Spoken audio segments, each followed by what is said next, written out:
Hey, so glad you got here. We were totally waiting for you, just about to listen to a story. Tonight the wind carries snow instead of rain. The trees creak like old bones, deciding whether they approve of the weather, and somewhere beyond a frozen hill, a lonely road disappears beneath a blanket of white, so thick it could hide an entire flock of sheep. Or a farmer who simply gave up looking for them. If winter has ever made you wonder how anyone survived before warm blankets appeared in every corner of life, you're in exactly the right place. So before you get comfortable, take a moment to like the video and subscribe, but only if you genuinely enjoy what I do here. And while you're here, tell everyone where you're listening from and what your local time is. It's always fascinating to imagine listeners gathering around this tale from every corner of the world. Now settle in, get comfortable, and just relax. Today's tale starts like this.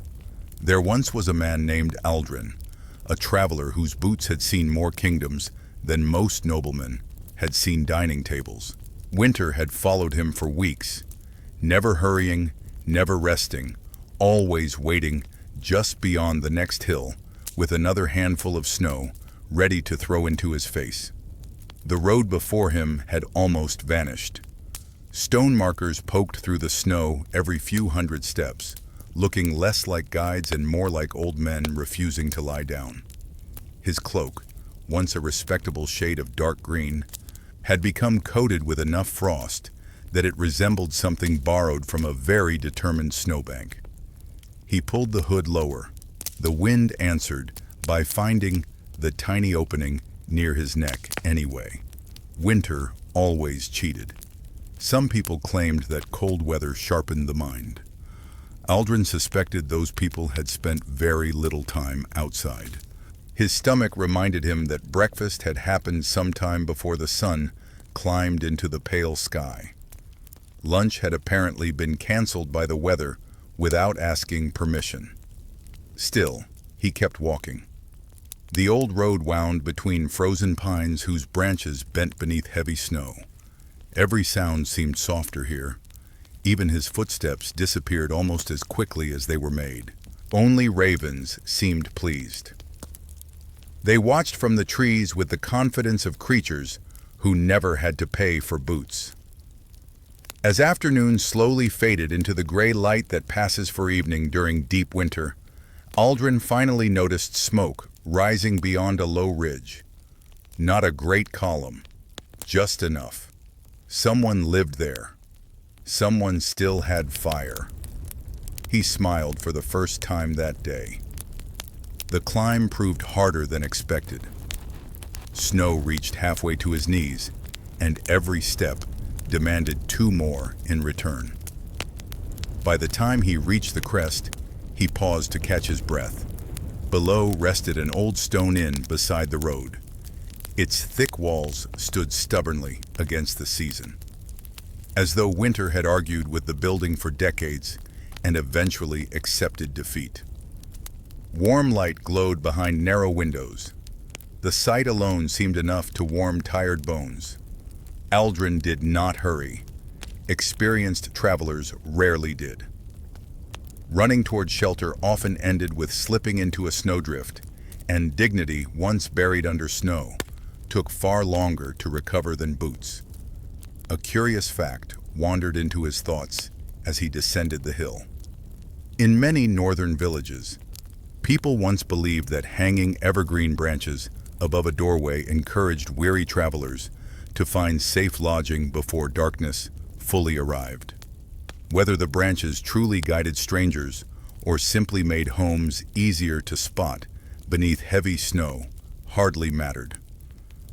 Either way, many lives were likely spared by that cheerful splash of green.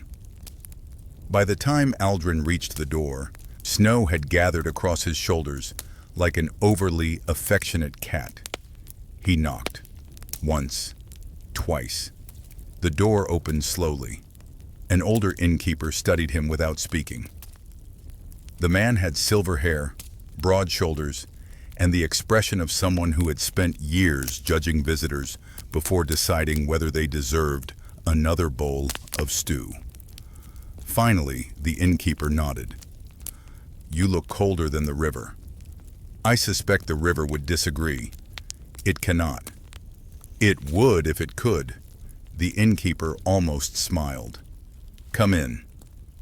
Warmth greeted Aldrin like an old friend who refused to ask embarrassing questions. He removed his gloves slowly, flexing stiff fingers near the fire while snow melted into little puddles on the stone floor. No grand speeches welcomed him. No dramatic celebrations. Just simple kindness. Sometimes that was worth more. The innkeeper brought him bread, thick vegetable stew, and a mug filled with hot spiced drink whose exact ingredients remained a carefully guarded mystery. Aldrin took one sip. His eyebrows rose. "If this cures frozen fingers," he said, "you could charge twice as much." "It cures complaints," replied the innkeeper. "Even better." Outside, snow continued falling without concern for anyone's schedule. Inside, quiet conversations drifted through the hall. Merchants, pilgrims, a shepherd delayed by weather, a woman traveling to visit family before the roads became completely impossible. Each carried their own reason for being there. Winter had gathered them together more effectively than any king's invitation ever could. Aldrin listened more than he spoke. That habit had served him well for years. People revealed remarkable things when they believed nobody important was listening. He learned that 2 bridges farther north had frozen solid. A mill wheel downstream had stopped turning. Several wolves had been spotted beyond the eastern forest, though every storyteller insisted there had been either 3 wolves or 30, depending on how much ale had been consumed before counting. He privately suspected the wolves preferred being exaggerated. Night settled fully. The fire crackled softly.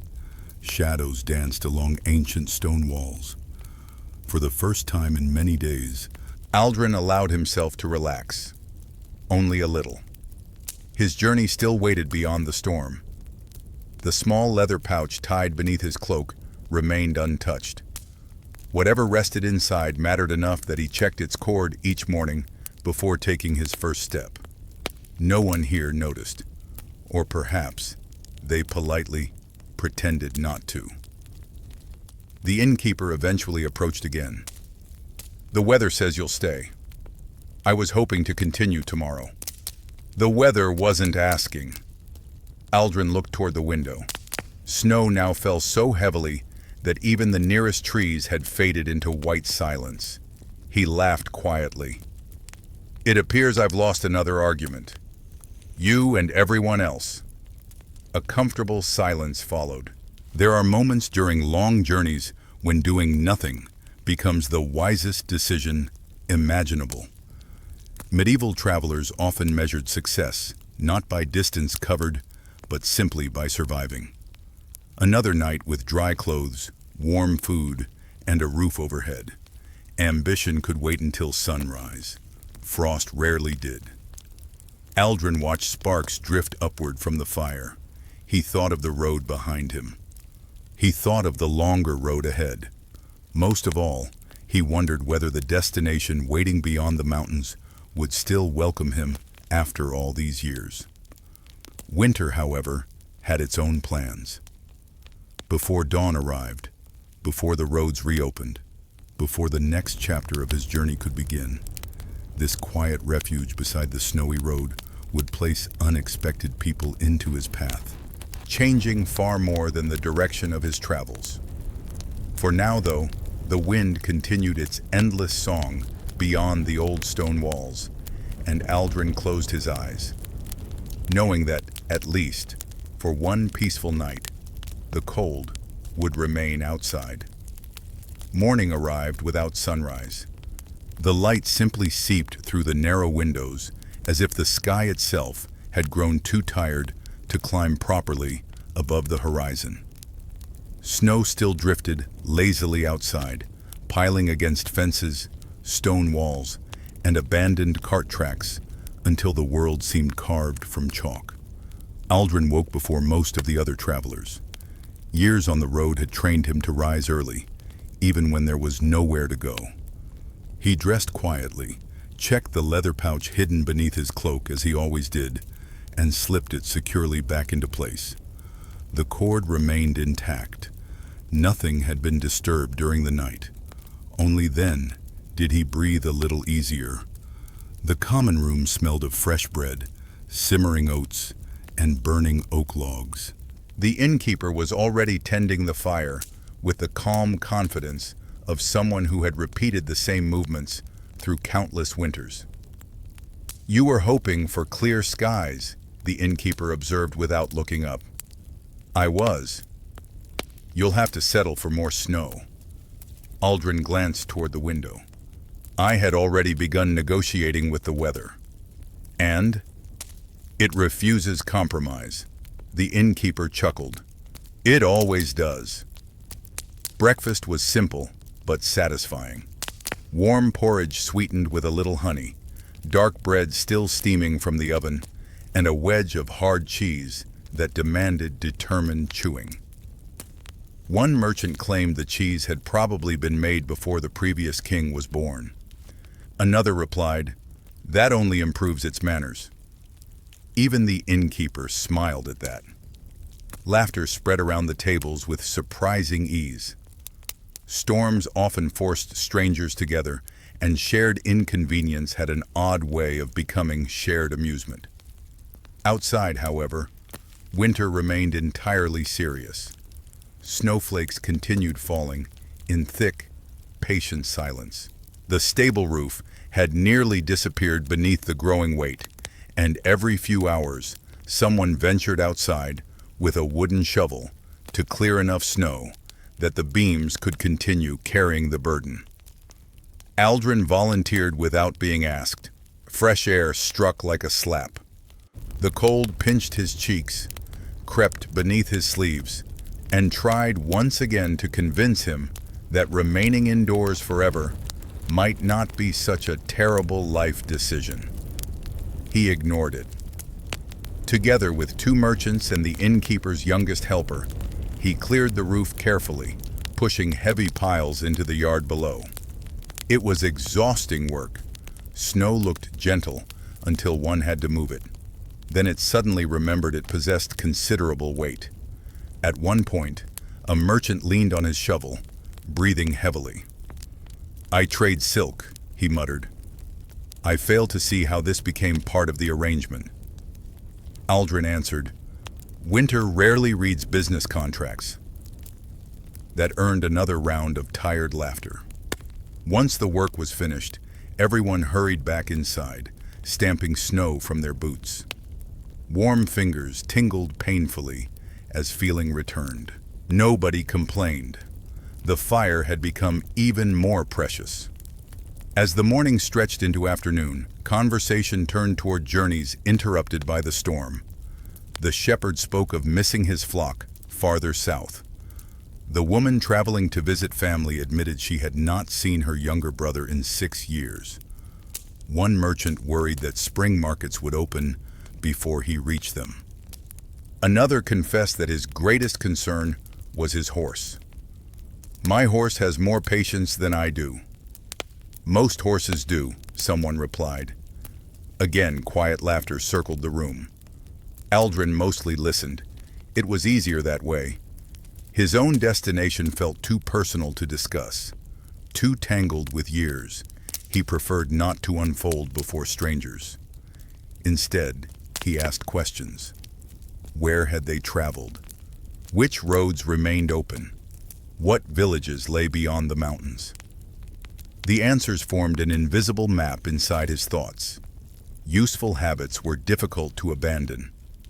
As the afternoon faded, the innkeeper joined him near one of the windows. "You've traveled often." "I have." "You watch people before speaking." "I've learned more that way." The older man nodded thoughtfully. "And yet you're carrying something heavier than your pack."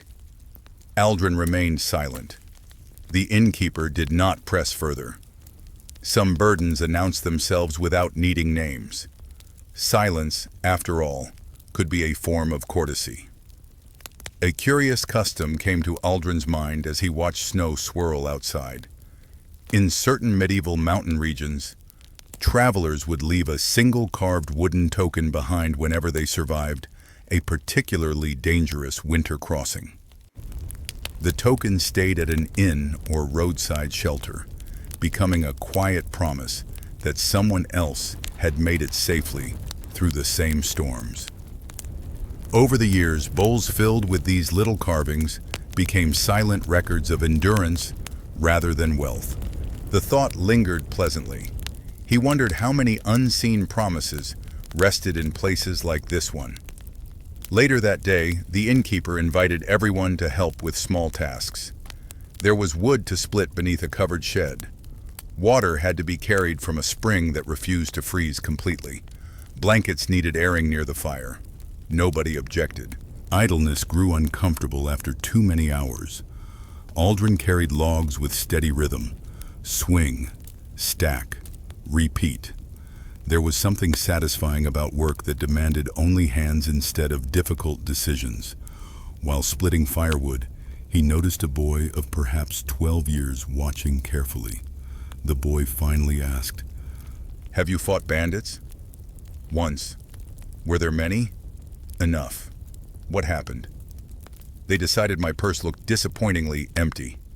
The boy frowned. "Was it?" "Very." "So they left?" "They did."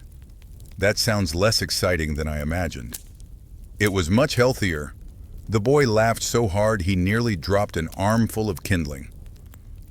As evening approached, snow finally slowed, not stopped. Merely slowed enough that the distant tree line became visible again through the gray air. Hope quietly returned to the room. Perhaps tomorrow. Perhaps. The travelers gathered once more around the fire after supper. Someone produced a small wooden flute. The melody that followed was gentle rather than lively. Perfectly suited to a winter evening where nobody wished to dance, but everyone welcomed companionship. The tune wandered through the room like drifting smoke. Aldrin found himself remembering another winter long ago. Another road, another fire. Faces now lost to time. Memory could be strangely selective. It preserved laughter while forgetting conversations. It remembered the warmth of a hand, but not always the words spoken. The leather pouch beneath his cloak suddenly felt heavier, not because its contents had changed, because memories had.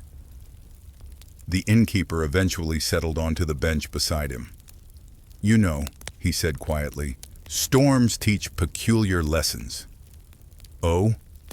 "They remind us that moving forward is not always the same as making progress." Aldrin considered that. "I've spent years believing otherwise." Most travelers do. Outside, darkness settled over the frozen countryside.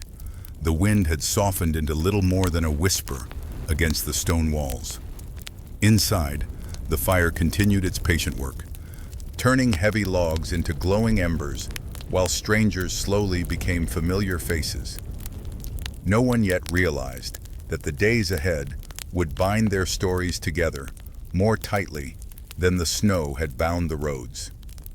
For now, there was only warmth, quiet conversation, and the rare comfort of knowing that, for one more night, no one needed to face the winter alone. Morning announced itself with a surprising sound. Not birds, certainly not wagons. It was the steady scrape of shovels against packed snow. Aldrin opened his eyes, listened for a moment, and smiled faintly. That particular rhythm meant people had stopped waiting for winter to change its mind, and had instead decided to argue with it directly. Outside, several villagers were clearing the road leading toward the old stone inn. It was an ambitious effort. The snow naturally seemed unimpressed. After dressing and securing the familiar leather pouch beneath his cloak, Aldrin joined the others in the common room.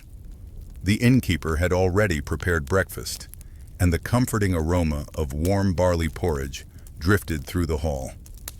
"You'll miss this food once you're back on the road," the innkeeper remarked. "I've missed it while sitting right here." "An excellent sign.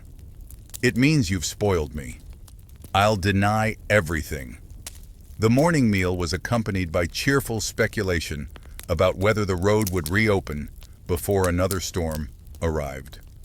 Opinions varied considerably. The shepherd believed tomorrow. One merchant confidently declared 2 days.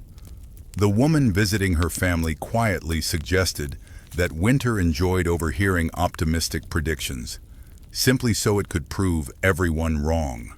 No one disagreed. After breakfast, Aldrin stepped outside. The cold greeted him with less hostility than the previous day, though it still carried enough bite to make his nose reconsider every life choice that had led it into the open air. The sky had brightened. Pale sunlight filtered through high clouds, causing the endless snow to shimmer like scattered salt across an enormous table. The world seemed almost peaceful. Almost. A line of fresh footprints appeared near the edge of the road. They hadn't been there yesterday. Aldrin crouched to examine them. Large boots, deep impressions, several travelers, recent. Before he could study them further, voices echoed from farther down the road. 3 figures emerged slowly through the drifting snow. Each carried a heavy pack. One leaned on a walking staff. The tallest pulled a small sled loaded with bundles wrapped in thick canvas. By the time they reached the inn, frost had settled across their eyebrows until each looked considerably older than they truly were.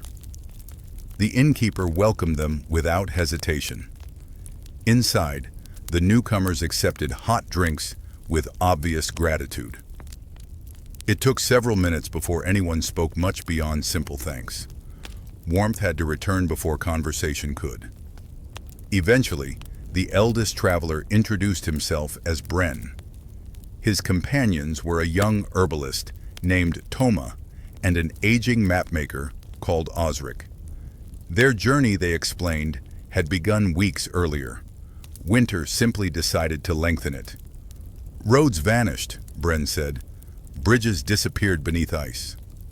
"And our sense of direction," Osric added. "It packed its belongings and left." Toma smiled. "We found it again." "Mostly?" a merchant asked. "Mostly?" Osric shrugged. "We're here, aren't we?" That seemed reasonable enough. The room relaxed quickly. Snowbound strangers rarely remained strangers for long. Shared hardship stripped away much of the formality that ordinary life insisted upon. Soon everyone exchanged stories. The shepherd described stubborn sheep. The merchants argued good-naturedly about which market served the finest smoked fish. Toma recounted gathering herbs beneath snow by recognizing the shape of dried stems that most people walked past without noticing. Aldrin found that fascinating. "You can identify plants in winter?" "Some," Toma replied. "The earth always leaves clues."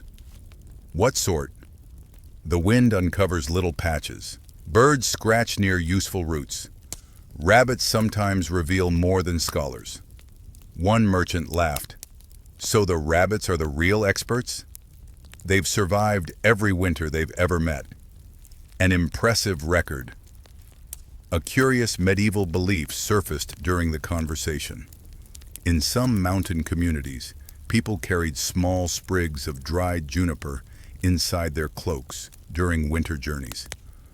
While the plant certainly had a pleasant scent, many believed it also confused wandering spirits that supposedly followed lonely roads after heavy snowfall. Whether anyone truly believed the tale or simply appreciated smelling something other than damp wool remained open to debate. As afternoon settled in, Osric carefully unrolled several maps across one of the tables. They immediately attracted attention. Old maps possessed a peculiar magic. Everyone leaned closer, not because they expected treasure, because every road represented possibility. Osric pointed toward faded lines crossing rivers and forests. "I've walked most of these." "Every one?" Aldrin asked. "Enough to know the drawings always lie a little." "In what way?" "They make hills look polite." That earned several chuckles. "And forests?" "They forget to mention how determined trees can be." The conversation drifted toward forgotten villages, abandoned watchtowers, and roads that no longer appeared on newer charts. Osric explained that some paths disappeared not because they were impossible to travel, but because people simply stopped needing them. "Roads," he said thoughtfully, "are like friendships. If neglected, they slowly vanish beneath other things." The words lingered with Aldrin longer than he expected. His own journey had begun because of a friendship neglected for far too many years. He said nothing. Instead, he studied the faded ink lines while absent-mindedly resting a hand over the hidden pouch beneath his cloak. No one noticed, or if someone did, they respected his silence. Later, several travelers gathered outside to stretch stiff legs before sunset. The snow reflected enough light that the fields glowed softly beneath the pale sky. A raven landed atop a nearby fence post. It tilted its head toward the group, as though evaluating whether humans had become any wiser since yesterday. Judging by the merchants' renewed debate over smoked fish, the answer appeared doubtful. "I still say river fish tastes better." "That's because you've never eaten proper coastal herring." "I have. And I preferred the bread." Even the raven seemed unimpressed. It flapped away without comment. As evening settled over the valley once more, the inn felt fuller than before. More voices, more laughter, more boots drying near the fire. The storm had not merely delayed travelers, it had woven together lives that otherwise would have passed each other without a second glance. Aldrin watched the flames dance across the hearth. He realized that every person gathered there carried something unseen, a memory, a regret, a promise, a destination. His own burden remained carefully hidden beneath layers of cloth and years of silence. Yet somehow, surrounded by these unexpected companions, it felt just a little less heavy than it had when he first climbed the snowy hill toward the old stone inn. Outside, winter continued to watch patiently over the frozen countryside, while inside, stories flowed as steadily as the fire's warm glow, preparing everyone for the discoveries that awaited beyond the snowbound days ahead. The next morning arrived with something the travelers had almost forgotten existed. Color. Not much of it, certainly. Winter remained far too proud to surrender completely. But the eastern sky held a faint ribbon of pale gold, and the snow reflected it until the fields shimmered with a quiet brightness that had been absent for days. Someone opened the inn's front door. Cold air slipped inside. "So," one of the merchants announced after peering outside, "the world still exists." "There was some concern?" asked the innkeeper. "I had begun to suspect we lived inside a very large snowdrift." "That would explain the neighbors." Aldrin smiled into his morning drink. The little jokes had become part of the rhythm of the inn. No one laughed especially loudly anymore. Instead, the amusement came easily, settling over the room like another welcome blanket. After breakfast, the innkeeper approached him. "The village path has been cleared." "So people are moving again?" "A little." "Then perhaps I should stretch my legs before they forget how." "An excellent idea. Just don't let the snow convince you it's spring." "I've made that mistake exactly never." With his cloak wrapped tightly around him, Aldrin stepped outside and followed the narrow path leading away from the old stone inn. The village rested less than half a mile away, tucked into a shallow valley, where stone cottages gathered close together as though sharing warmth. Smoke curled from nearly every chimney. Chickens wandered through carefully cleared yards with the determined confidence of creatures who believed winter was merely an inconvenience invented by humans. Children had already transformed a nearby slope into a place of endless entertainment. They slid down packed snow on polished wooden boards, laughing every time someone toppled into a soft drift. One small boy lost control entirely, spun in a slow circle, and landed upside down. He stood immediately, brushed snow from his cap, and declared to no one in particular, "I meant to do that." His older sister answered without looking up, "You've meant to do that 5 times." Aldrin continued walking, his boots crunching steadily over frozen snow. The village itself felt alive, despite the season. A blacksmith's hammer rang from an open workshop. A baker carried fresh loaves toward waiting customers. An elderly woman scattered grain for birds perched along a low stone wall. Winter had slowed life. It had not stopped it. He paused outside the bakery, where warm scents drifted into the crisp air. The baker noticed him. "Traveler? For the moment, you've chosen the correct morning. Why is that?" "The first honey roll since the storm." "That sounds dangerously persuasive." "It should." Aldrin accepted one still warm from the oven. The soft bread nearly melted in his hands. He took a bite. For a brief moment, every difficult mile behind him seemed considerably less important. "If this is ordinary village baking," he said, "I'd fear what you serve on feast days." The baker grinned. "People forgive many faults after enough fresh bread. There is wisdom in that. There is business in it too."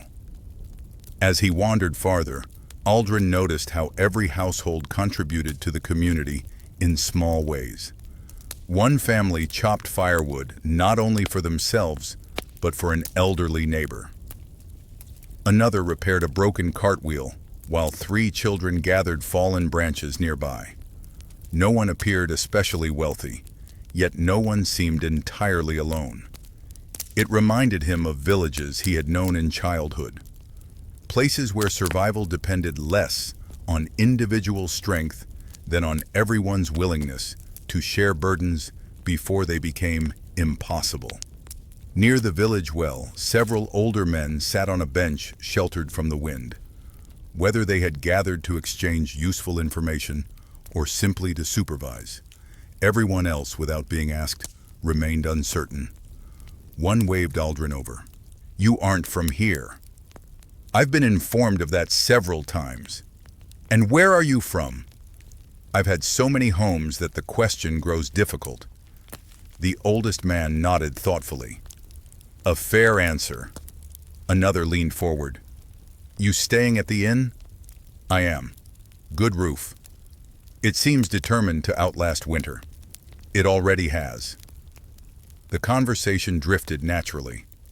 They spoke about snowfall, harvests from years past, stubborn goats, and roads that had changed course after floods, decades earlier. The oldest villager finally pointed toward a distant hill.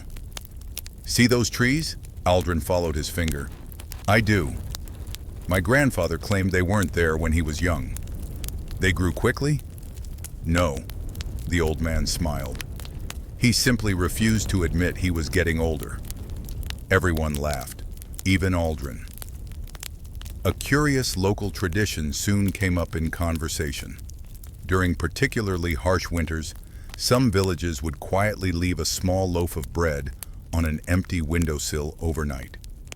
The custom wasn't really meant for wandering spirits, despite the stories children were told.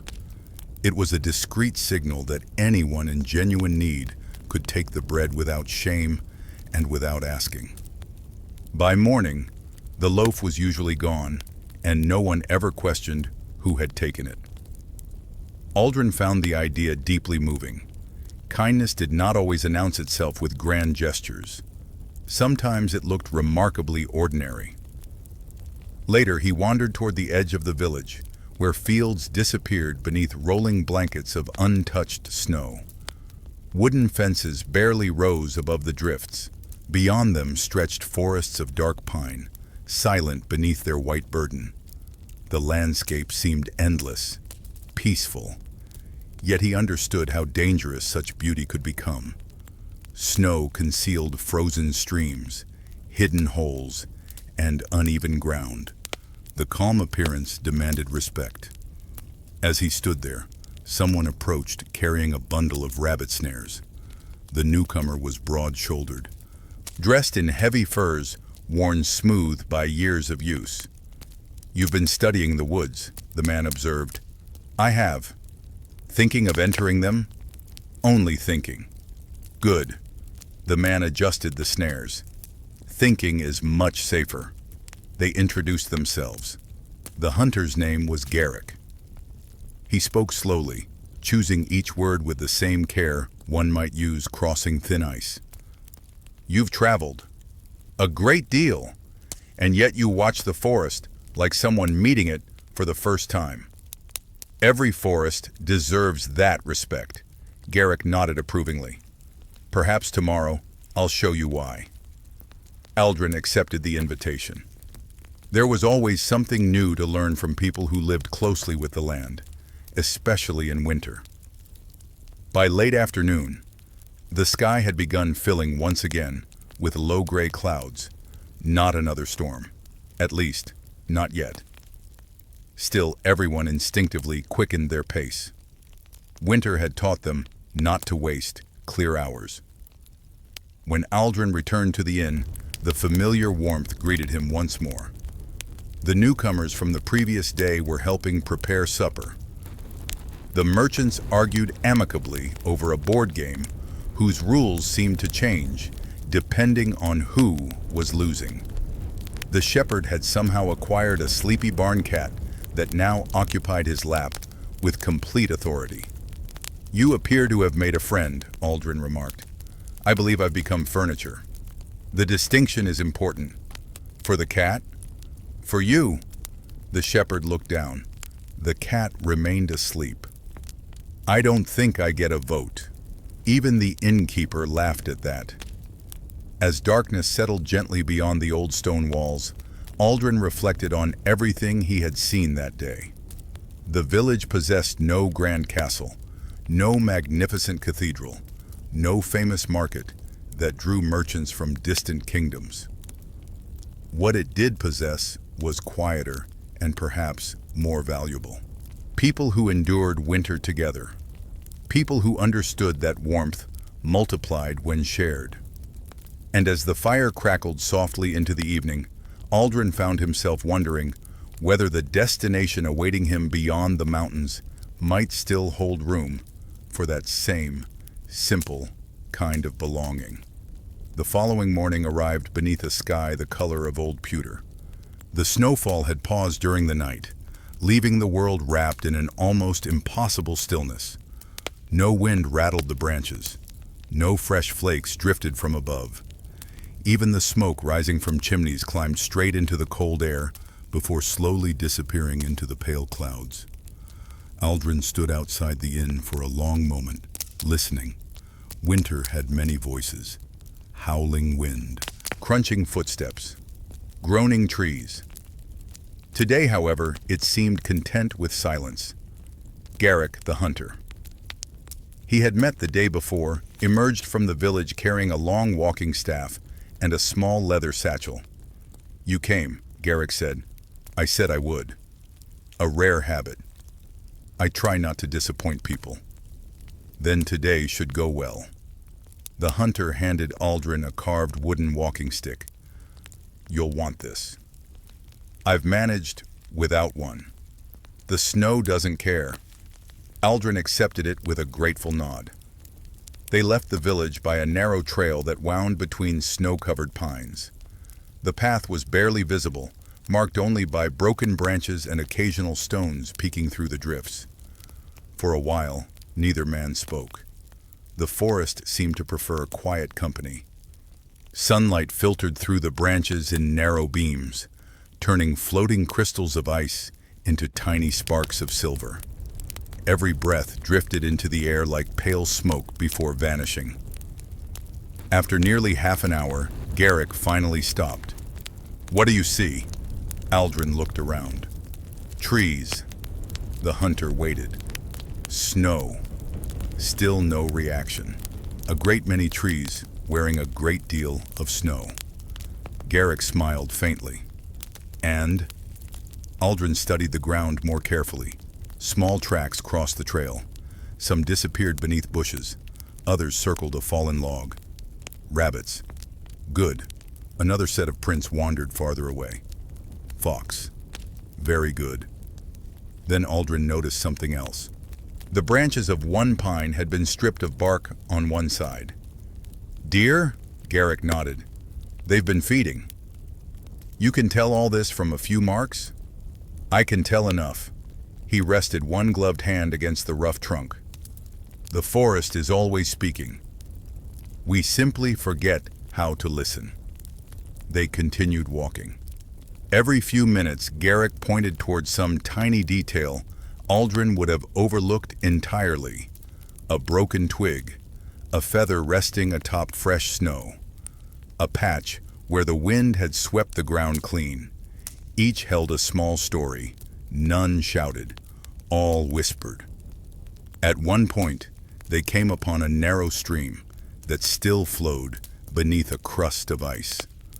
Water murmured softly below the frozen surface. Garrick tapped the ice with his staff. "Never trust what looks solid." Sensible advice. For rivers, and perhaps for people. The hunter glanced sideways. Especially people. They crossed carefully using a fallen tree whose bark had been worn smooth by years of cautious travelers. Halfway across, Aldrin's boot slipped. He recovered quickly. Garrick chuckled. "I didn't fall." "No, but you considered it." "I rejected the idea." "A wise decision." Once safely across, Aldrin brushed snow from his sleeve. "I shall inform the stream it failed." "I'm certain it's disappointed." Their laughter disappeared into the trees. After another stretch of walking, Garrick led him to a rocky rise overlooking a broad white valley. The view stole every remaining word. Rolling hills stretched toward distant mountains, each covered in untouched snow. Dark forests rose like islands from the endless white. Far away, a flock of birds wheeled together before settling near the edge of the woods. It was a landscape, both peaceful and immense. "You forget how large the world is," Aldrin murmured, "until you climb high enough." They sat upon a flat stone to rest. From his satchel, Garrick produced dried apples, smoked meat, and coarse bread. Simple food, perfect for a winter afternoon. As they ate, the hunter spoke again. "My father brought me here every winter." "To hunt?" "Sometimes." He looked across the valley. "Mostly to learn patience." "And did you?" "It took many winters." Aldrin smiled. "I suspect I'm still learning." "So am I." For several minutes they simply watched the quiet landscape. A raven landed nearby, studying them with what appeared to be professional suspicion. It hopped twice, tilted its head, then flew away. "I think we failed its inspection," Aldrin observed. Garrick shrugged. "Ravens are difficult employers." A curious tale surfaced as they rested. In some remote regions, hunters believed that if the first raven seen after a snowfall flew toward the rising sun, the coming days would bring safe travel. If it flew into the deeper forest instead, it meant the woods wished to keep their secrets a little longer. Few hunters claimed to truly believe the omen, but almost all admitted they noticed which direction the bird chose. On their return journey, Garrick stopped suddenly and raised one hand. Aldrin froze. Far ahead, nearly hidden among the trees, stood a stag. Its antlers rose like bare winter branches against the pale woods. The animal remained perfectly still. So did the two men. After several quiet heartbeats, the stag turned gracefully and disappeared into the forest without making the slightest sound. Aldrin released a slow breath. I've never seen one so close. You saw it because you stopped looking for it. What do you mean? People searching only for destinations miss everything standing beside the road. The words settled deep within Aldrin's thoughts. How many years had he spent doing exactly that? Always walking, always chasing the next mile, always believing that whatever mattered most lay somewhere farther ahead. Perhaps winter had delayed him for reasons beyond weather. Perhaps these quiet days were offering lessons no map could provide. By the time they reached the village, the first evening stars had begun appearing above the rooftops. The windows of the old stone inn glowed warmly in the fading light. Smoke curled lazily from its chimney. Home, not his home, not yet. But for these snowbound days, it felt close enough. Inside, familiar voices welcomed them back. The merchants were debating whether a goose could recognize its own reflection. The shepherd insisted the answer was yes. The mapmaker argued that the goose simply admired good company. Have either of you asked the goose? Aldrin inquired. The room erupted in gentle laughter. The innkeeper slid a steaming bowl of stew onto the table before him. Successful walk? Very. What did you learn? Aldrin glanced toward the frosted window, where twilight settled softly over the snow-covered fields. That winter speaks much more quietly than I ever realized. Garrick nodded from across the room. And now, the hunter said, you're finally beginning to hear it. The fire crackled warmly as evening embraced the old stone inn, and beyond the stone walls, the silent white fields seemed to hold countless stories, still waiting for patient travelers, willing to slow their steps and truly listen. By morning, the village had become restless, not frantic, not fearful, just awake in that particular winter way, when people sense the weather is holding its breath and decide to make themselves useful before the sky changes its mind. Garrick found Aldrin near the inn's woodpile, where he was helping stack logs beneath a sagging roof of pine boughs. You have strong arms for a wanderer, the hunter said.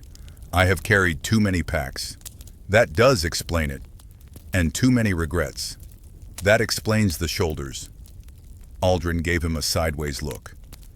Garrick only smiled and lifted 2 bundles of rope from beside the stable door. Come. Today you learn how not to become a frozen mistake. A generous offer. I am known for kindness. And optimism? Never. Dangerous habit. They walked toward the village edge, where the fields met a low stand of pines. The snow had hardened overnight, forming a crust that sometimes held their weight and sometimes betrayed them with theatrical timing. Aldrin stepped confidently once. His boot broke through to the knee. Garrick stopped. Aldrin sighed. The snow has opinions. It does. Mostly rude ones. That too. The hunter helped him free his leg, then demonstrated how to test the surface with the walking staff before committing weight to the next step. Winter rewards patience, Garrick said, and punishes ankles. Exactly. They moved slowly after that. Garrick showed him how to read the surface of snow by color and texture. Blue shadows often marked deeper drifts. Wind-polished crust could be slippery as river ice. Snow gathered thickly near stone walls, where careless travelers might trip over what they could no longer see. Aldrin listened carefully. He had crossed many roads in cold weather, but he had always treated winter as an enemy to endure. Garrick treated it as a stern teacher, a very cold, humorless teacher, but still. They stopped beside a cluster of leafless shrubs. The hunter brushed snow from several thin branches. "Hazel," he said, "useful for tools, fences, baskets, walking sticks, and arguments with stubborn goats." "You argue with goats using sticks?" "No. The goats argue with the sticks. I simply observe." Aldrin laughed softly. Garrick cut a small twig and showed him the pale inner wood. "Dry kindling hides in places like this. Even after snow, you need not always search for fallen branches." He then scraped bark from a dead standing branch, revealing dry fibers beneath. "Fire is not found," Garrick said. "It is persuaded." Aldrin crouched beside him. "That sounds like something a monk would say before charging for the lesson." "Monks charge in guilt. Hunters charge in silence. Silence seems cheaper." Only at first.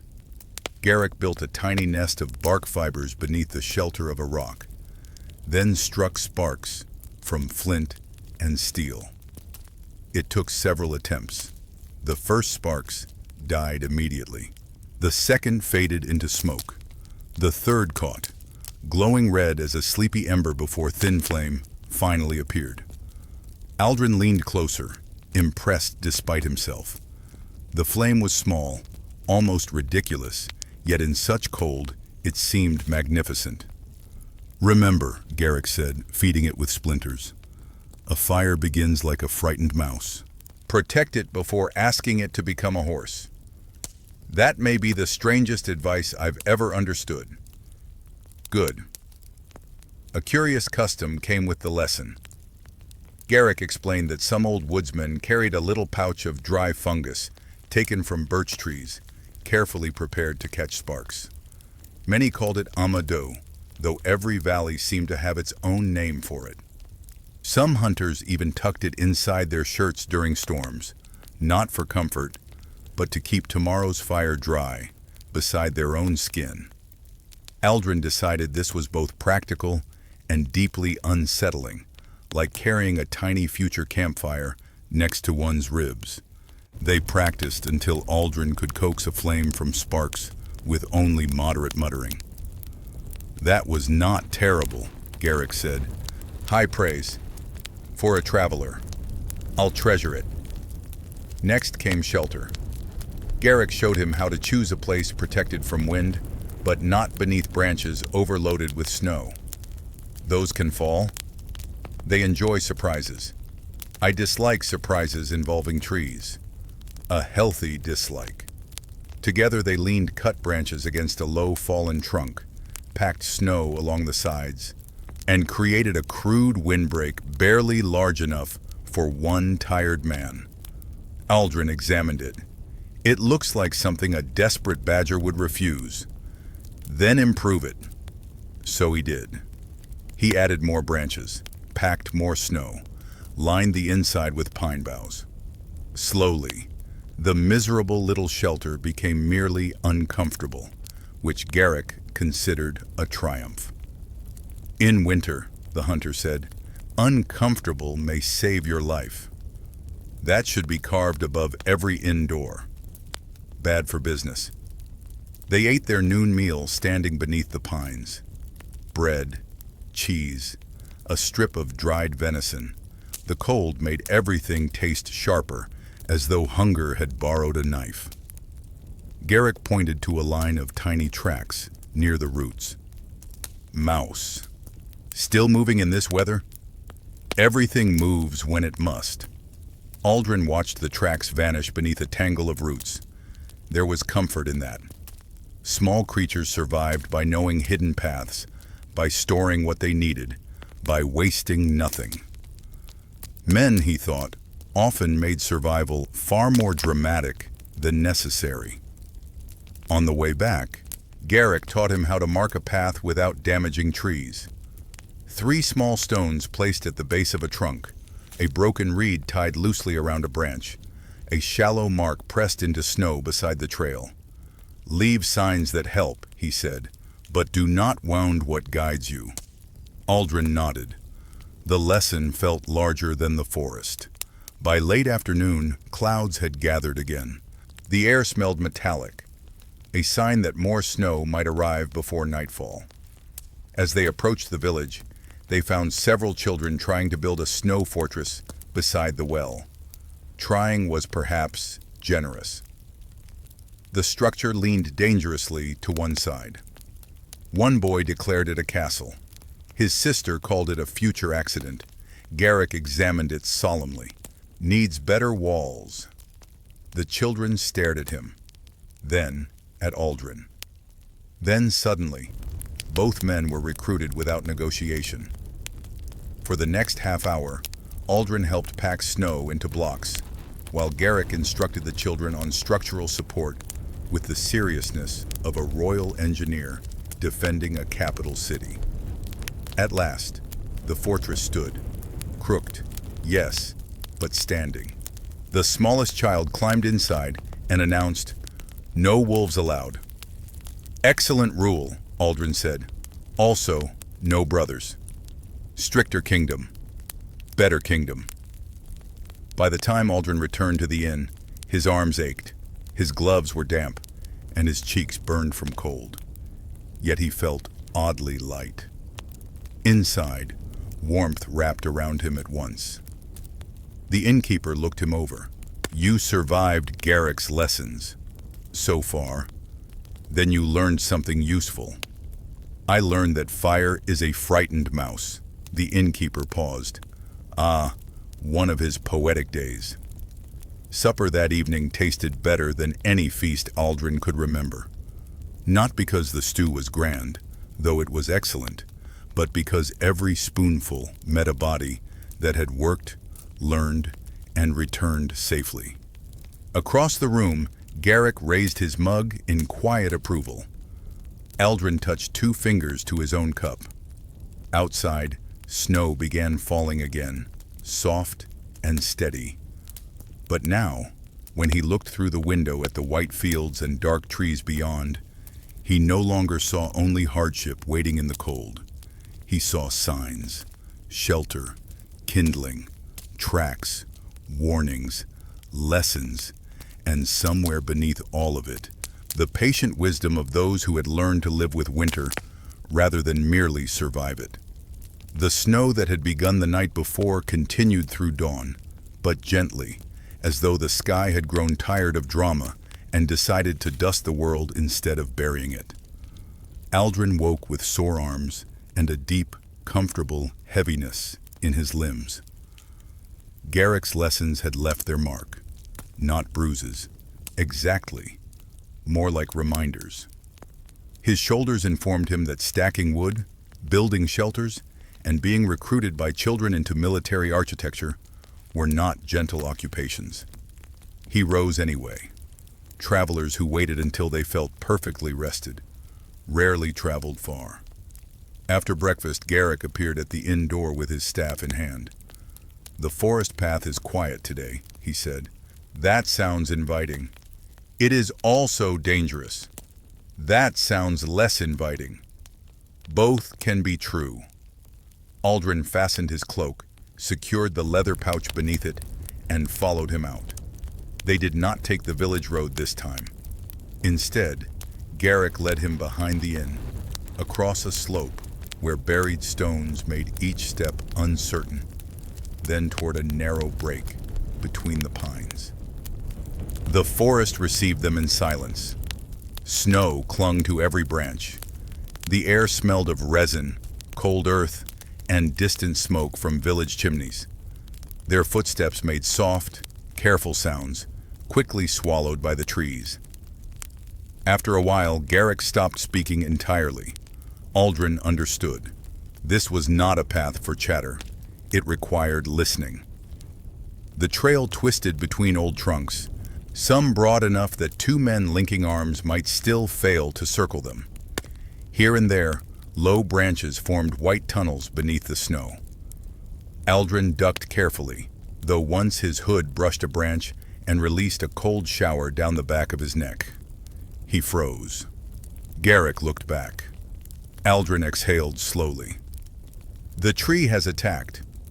Did you offend it? I suspect it dislikes travelers. Many trees do." They continued onward. The deeper they walked, the less the world seemed to belong to people. No village sounds reached them here. No hammer, no voices, no barking dogs, only the occasional creak of wood beneath snow and the faint hiss of flakes settling through branches. Eventually, they came upon a small stone shrine half buried beside the path. It was no taller than Aldrin's waist, built from rough stones fitted together without mortar. A weathered carving rested inside a shallow hollow. A saint, perhaps, or merely someone patient enough to be mistaken for holy after standing in the snow for a century. A few dried berries had been placed before it. Garrick bowed his head briefly. Travelers leave offerings. Some do. For protection, for memory. Aldrin studied the little shrine. Who built it? No one knows. That seems common with old things. People like using what they can no longer explain. A curious story accompanied the place. Garrick said that in past winters, villagers claimed the shrine marked a spot where a lost charcoal burner survived 3 nights in the forest by sheltering beneath a fallen pine and eating frozen rowan berries. Whether the tale was true had never been proven, but each year someone left berries there anyway. Practical? Perhaps not. But memory, like fire, sometimes needed feeding. Aldrin placed one small piece of bread beside the berries. Garrick noticed, but said nothing. The trail narrowed after the shrine. They moved more slowly now, testing the snow ahead with their staffs. Beneath one drift, Garrick revealed a hidden hollow where water had once run beneath tree roots. "A boot goes in there," he said, "and the day becomes complicated. I prefer simple days. Then watch where silence looks too smooth." That advice proved useful almost immediately. Aldrin noticed an unnaturally flat stretch ahead and stepped around it. Garrick gave one approving nod. High praise again. Aldrin was becoming wealthy in it. Farther on, they found tracks crossing the path. Not rabbit, not deer, larger. Aldrin crouched. "Wolf?" Garrick knelt beside him. "Yes, alone." "How recent?" "Last night." Aldrin looked into the trees. The forest seemed unchanged, but his awareness sharpened. "Should we turn back?" "No, but we respect the news." They walked on with greater care. Garrick explained that wolves usually avoided men unless desperate, cornered, or unusually bold. Still, winter hunger could make any creature reconsider its manners. Aldrin kept his staff ready, not because he expected battle, because hands liked something to do when imagination became too energetic. They reached a clearing near midday. At its center stood an enormous oak, leafless and dark against the white ground. Snow gathered along its twisted branches in thick ridges. The tree looked ancient, not in a graceful way, but in the stubborn manner of someone who had outlived too many arguments to care about appearances. Beneath it lay a circle of stones. Aldrin frowned. "What is this place?" "Old boundary. Between villages, between claims, between memories, between stories. Depends who answers." They rested there. Garrick shared dried pears from his satchel, and Aldrin supplied a heel of bread from the inn. The food was tough, cold, and deeply satisfying. As they ate, Aldrin found himself thinking of the pouch beneath his cloak, of the object inside, of the man he hoped to find beyond the mountains. His oldest friend, once closer than a brother, now separated by pride, silence, and far too many winters. Garrick seemed to sense the turn in his thoughts. You are walking towards someone. Aldrin did not answer immediately. Yes. Living? I hope so. That is a difficult kind of journey. It was easier when I thought only distance mattered. And now? Aldrin looked up through the bare branches of the oak. Now I suspect distance was never the worst part. Garrick nodded. The forest held the silence around them, not empty, but understanding. On their return, the sky darkened earlier than expected. Clouds thickened, pressing low above the trees. Snow began falling harder, filling the path behind them with alarming speed. Garrick quickened his pace. Aldrin followed, careful but steady. Then a sound rose through the woods, a long, low howl, far away. Then another. Aldrin stopped. Garrick raised one hand. They listened. The howls faded into the forest like smoke into rafters. Still distant, Garrick said. That is comforting. For now. Less comforting. They moved again. The path seemed less clear now. Snow blurred their earlier tracks. The trees appeared more similar with each passing minute. Each trunk, another dark pillar in a white room without walls. Yet Garrick never hesitated. He read signs Aldrin barely noticed. The slope beneath the snow, a bent branch, the way wind carried flakes through openings in the trees. At last, the forest thinned. The village lights appeared ahead, warm and golden through the falling snow. Aldrin released a breath he had not realized he was holding. Behind them, the woods remained silent, perhaps watching, perhaps merely being woods, which was quite enough.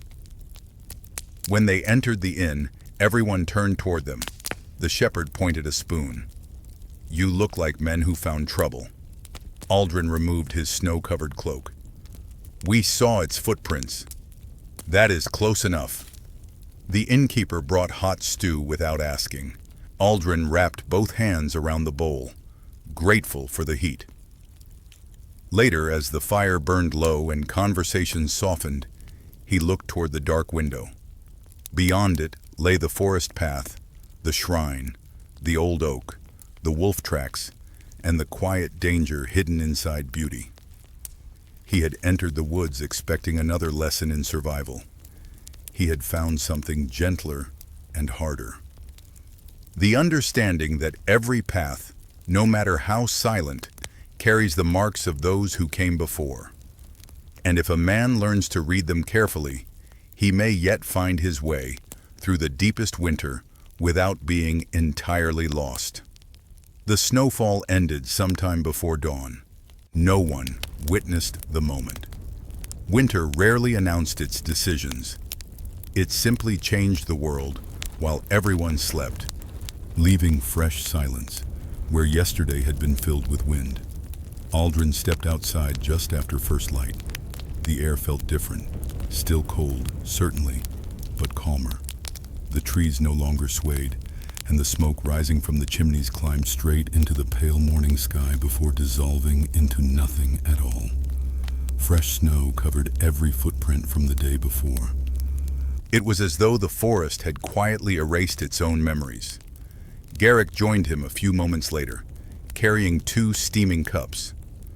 I thought you might be out here. I wanted to see what the storm had left behind. And it seems determined to pretend none of us were ever here. The hunter handed him one of the cups. Hot herb tea, simple, fragrant, exactly what frozen hands appreciated. They stood without speaking for several minutes. Eventually, Garrick pointed toward a low ridge east of the village. There's somewhere I'd like to show you. The forest again? Not today. Good. You sound relieved. I've developed a healthy respect for forests that contain wolves. They appreciate that. After a modest breakfast, the 2 men set out once more. This path climbed gradually through scattered pines before emerging onto open ground, where the snow reflected enough light to make Aldrin squint beneath his hood. The ridge was not especially high. Still, from its crest, the surrounding countryside unfolded in gentle waves of white. Far beyond the village, nearly hidden among a stand of ancient yew trees, stood a small stone building. Its roof had partially collapsed. Its bell tower leaned ever so slightly. "What is it?" Aldrin asked. "A chapel." "Still used?" "Not for many years." They descended carefully toward it. As they approached, Aldrin noticed weathered carvings around the doorway. Time had softened every edge. Moss filled the deeper cracks where summer usually reached, though winter now covered nearly everything with frost. The wooden door hung crooked on rusted hinges. It opened with a long, tired groan. Inside, silence waited. The roof had fallen away in one corner, allowing snow to gather across broken flagstones. Wooden benches sat unevenly, some missing legs entirely. Thin shafts of sunlight reached through the damaged ceiling, illuminating tiny crystals drifting lazily through the cold air. At the far end stood a simple stone altar. Behind it rested an old bronze bell rope, frayed and stiff with age. "The bell still works?" Aldrin asked. "So they say." "No one rings it?" Garrick shook his head. "Only when someone has a reason worth waking the valley."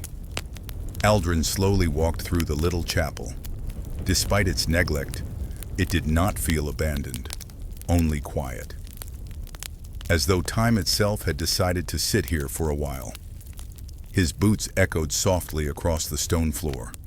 Near one wall, he noticed faded paintings barely visible beneath centuries of wear. The colors had almost disappeared, yet one figure still smiled faintly beneath layers of age. "A remarkable thing," Aldrin murmured. "What is? How kindness survives longer than paint." Garrick looked toward the faded image. "It usually does." A curious local belief surrounded the old chapel. Long ago, villagers claimed that during especially harsh winters, the bell could sometimes be heard ringing softly before dawn, even when no one had climbed the hill. Some insisted the wind pulled the rope. Others believed melting ice shifted the bell just enough to make it sing. A few preferred the comforting story that forgotten travelers were simply reminding the living to keep their doors open during snowstorms. Whatever the truth, no one feared the sound. They welcomed it. Aldrin reached the altar. Someone had recently placed a small bundle of dried winter flowers there. Not fresh, not grand, simply remembered. "They still come," he observed. "Sometimes." "Who?" Garrick smiled. "People who miss someone." Those words settled gently into the stillness. Aldrin rested one hand against the cool stone. Without intending to, he found himself remembering another chapel from many years before. A brighter one, a warmer one. He and another young man, laughing, confident, certain the whole world lay ahead of them, had once promised to remain friends, no matter how many roads separated them. Time, however, had proven remarkably skilled at creating distance. Letters unanswered, journeys postponed, pride quietly replacing affection. Eventually, silence had become easier than apology. His hand instinctively moved beneath his cloak, touching the leather pouch hidden there, still secure, still waiting. Garrick noticed the motion this time. "You carry more than a keepsake." "I do. You needn't tell me." "I know." They sat together on one of the surviving benches. Dust floated lazily through the shafts of sunlight. Outside, somewhere beyond the broken wall, a crow called once before flying away. "I almost turned back," Aldrin admitted quietly. "From this journey?" "Several times." "What stopped you?" He thought for a long moment. "Regret," Garrick nodded. "It walks faster than most men. I hoped if I traveled far enough, it would remain behind." Aldrin smiled sadly. "Something like that." "And did it?" "No." The hunter leaned back against the old stone wall. It seldom does. Silence followed. Not uncomfortable, simply shared. After a while, Garrick stood and walked toward the old bell rope. He looked at Aldrin. "Would you like to hear it? I thought no one rang it." "No one does." He paused. "Unless there's a reason." Aldrin considered the question. Then he slowly nodded. Garrick grasped the weathered rope and gave one steady pull. The bell answered with a deep, mellow note. Not loud, not startling, just rich enough to roll gently across the snowy valley. A second note followed. Then the echoes drifted away among the hills. For a long while, neither man spoke. It felt somehow improper to interrupt the sound before it had completely disappeared. When at last they stepped back outside, the countryside seemed even quieter than before. The bell had not broken the silence. It had somehow completed it. On the walk home, they took their time. Sunlight sparkled across untouched snow. A pair of hares bounded through a distant field before vanishing behind a hedge. Thin icicles hung from rocky ledges, catching the afternoon light like polished glass. As they neared the village, they found several children attempting to identify animal tracks. One proudly pointed toward a set of prints. "Wolf!" Garrick examined them carefully. "Chicken," the child blinked. "Our chickens are much more adventurous than you realize." Everyone laughed, even the child. "Well," he declared confidently, "it's a very brave chicken." By the time they reached the inn, evening had settled softly over the valley. The familiar glow from the windows welcomed them once again. Inside waited warm food, friendly faces, and conversations already in progress. Yet something within Aldrin had shifted. The forgotten chapel had reminded him that abandoned places were not always empty. Sometimes they quietly held promises people intended to keep, even if those promises had taken many winters to find their way home. By the next morning, the village had decided that waiting politely for winter to end was foolish. So it prepared a feast instead. Not a royal feast, of course. No golden platters, no swans wearing unnecessary decoration, no nobleman pretending he understood hardship because his wine was slightly cooler than expected. This was a village feast, which meant everyone brought what they could, argued gently about where things belonged, and acted as though the whole celebration might collapse if one onion went missing. Aldrin helped carry benches from a storage shed near the well. Garrick hauled firewood. The baker arrived with round loaves tucked beneath linen cloth. The shepherd contributed cheese. The merchants, after much dramatic discussion, produced dried figs from one of their packs and behaved as if they had personally rescued civilization. Even Osric the mapmaker helped by drawing a chalk plan for arranging tables. No one followed it. He seemed deeply wounded. "This is why kingdoms fall," he muttered. "Because villagers move benches?" Aldrin asked. "Because no one respects proper lines. Terrible business. History will agree with me." The feast would be held in the village hall, a sturdy timber building warmed by two great hearths. By afternoon, the place smelled of roasting roots, barley cakes, onions, herbs, smoked fish, and spiced cider simmering in a blackened pot. Children rushed underfoot with the speed and purpose of startled mice. Mostly, they carried nothing important. Still, they looked busy, which is half of civilization. Outside, daylight faded early.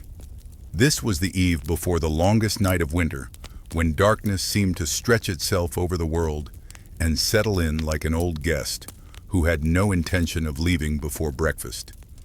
Inside, however, people pushed back with fire, food, music, and stubborn cheer. A curious tradition accompanied the evening. In some villages, People placed one extra bowl at the end of the table during midwinter meals. It was said to be for a traveler, still lost on the road, or for a loved one too far away to return, or simply for anyone hunger had made invisible. No one explained it the same way twice, but everyone understood the meaning well enough. Aldrin noticed the extra bowl near the hearth. No one mentioned it. That made it more powerful somehow. When the meal began, conversation filled the hall like warmth. People passed bread from hand to hand. Stew bowls emptied and filled again. Someone spilled cider and blamed the bench. The bench accepted silently.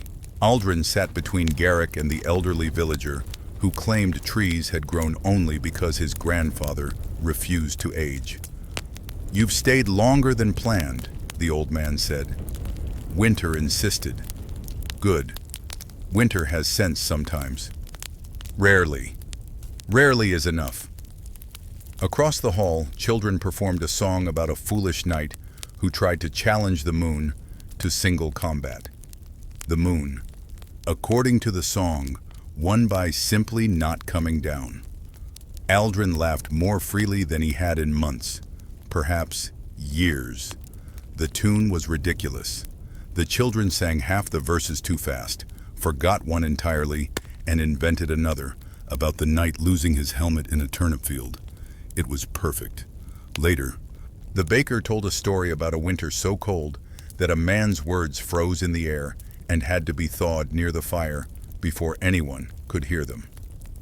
"Did that truly happen?" a child asked. "Of course," said the baker.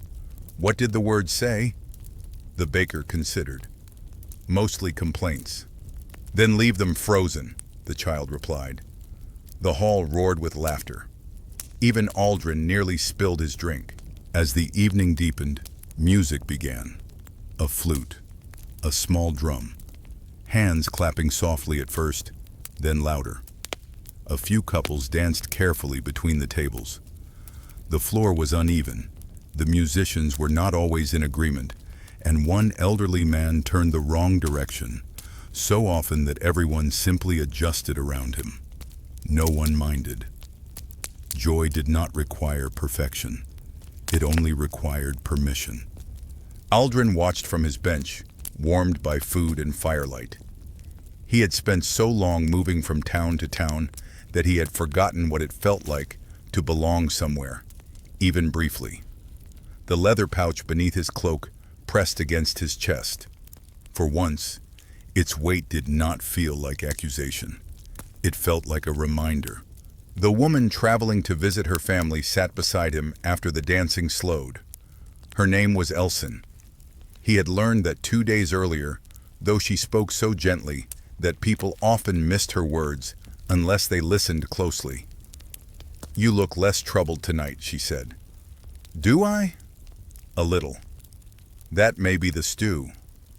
"Stew is powerful medicine. I've trusted worse remedies." She smiled toward the musicians. "I was afraid I would miss my brother before the feast days." "You may still reach him." "Perhaps." Her hands folded around her cup. "But tonight helped." Aldrin nodded. "Yes. Sometimes being delayed is not the same as being lost." He looked at her then. The words echoed too closely inside him. "No," he said quietly. "I suppose it isn't." Near the hearth, Garrick was teaching children how to recognize animal tracks by drawing shapes in spilled flour on the table. The innkeeper noticed. "Garrick," the hunter looked up. "Yes?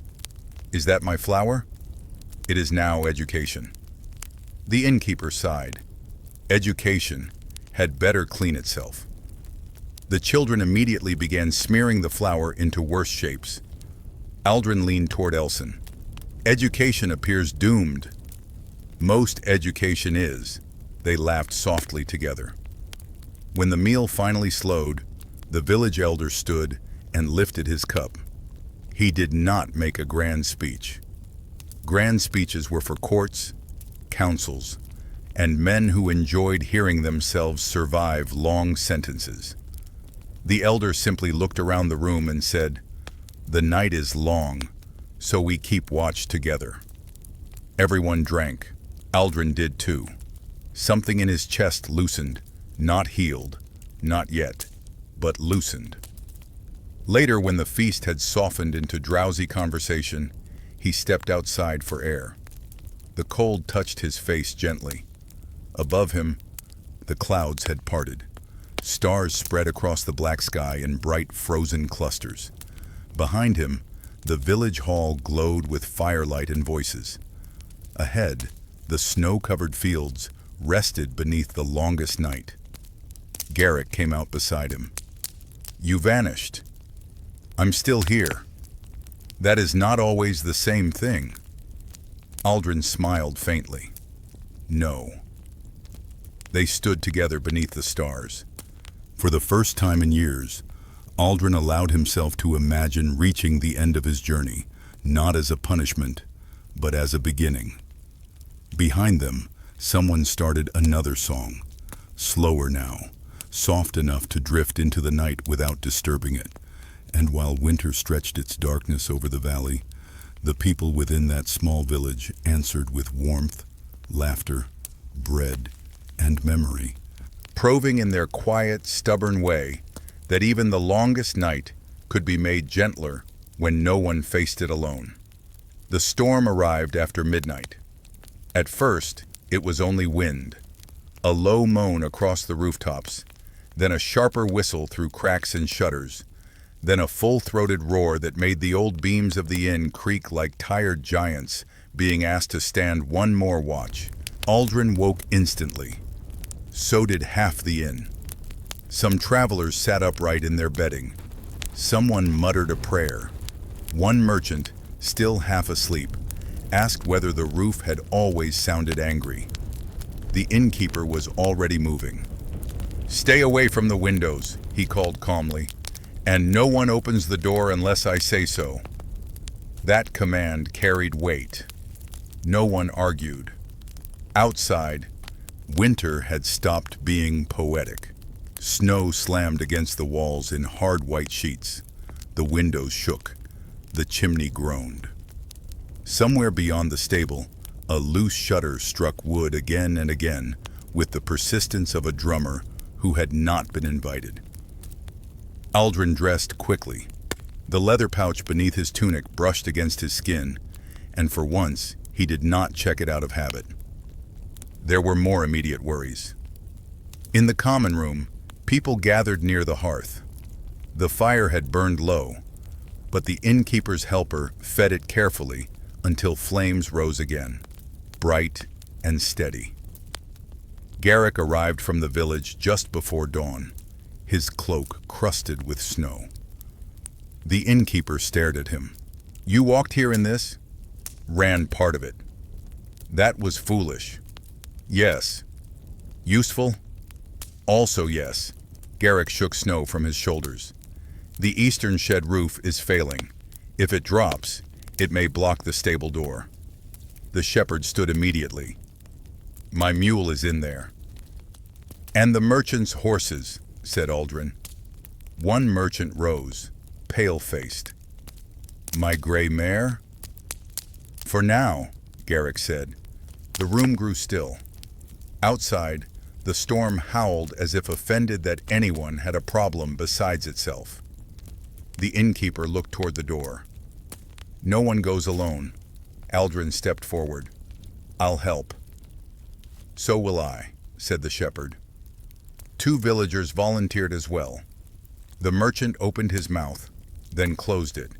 His hands trembled. Aldrin touched his arm. "Stay by the fire. Have blankets ready." The man nodded, grateful and ashamed all at once. There was no time for either. They wrapped scarves over their faces, tied rope around their waists, and stepped outside together. The cold hit like a thrown bucket of river water. For a moment, Aldrin could see nothing. Snow filled the air so completely that the world had shrunk to rope, boots, and the hunched shape of Garrick ahead. They moved slowly toward the stable. The wind tried to shove them sideways.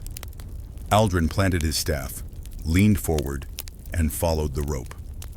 Somewhere to his left, a fence vanished beneath blowing snow.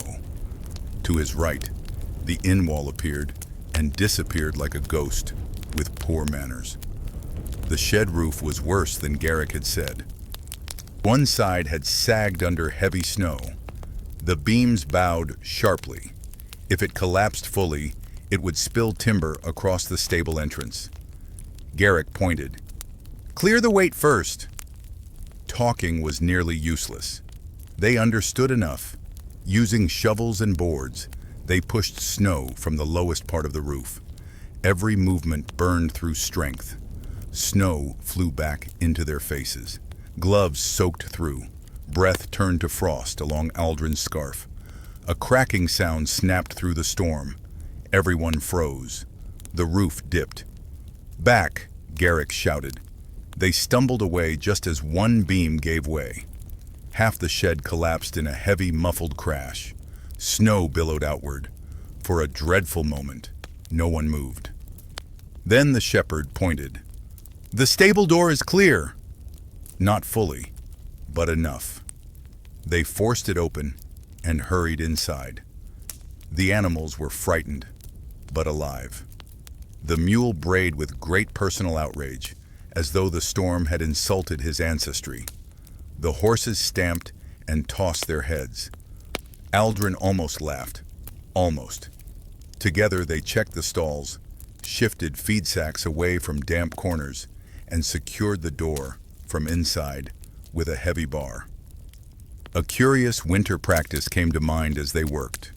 In many cold regions, stable doors were sometimes hung with strips of woven straw or old wool, not for decoration, but to slow drafts and keep animals calmer during storms.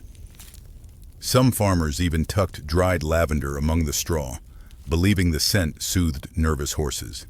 Whether the horses appreciated it or merely tolerated another human idea remained a mystery. When they returned to the inn, everyone inside helped pull them through the door. Heat struck Aldrin's face. His hands ached as feeling returned. The merchant with the gray mare gripped his shoulder. "Thank you." Aldrin shook his head. She complained loudly enough to save herself.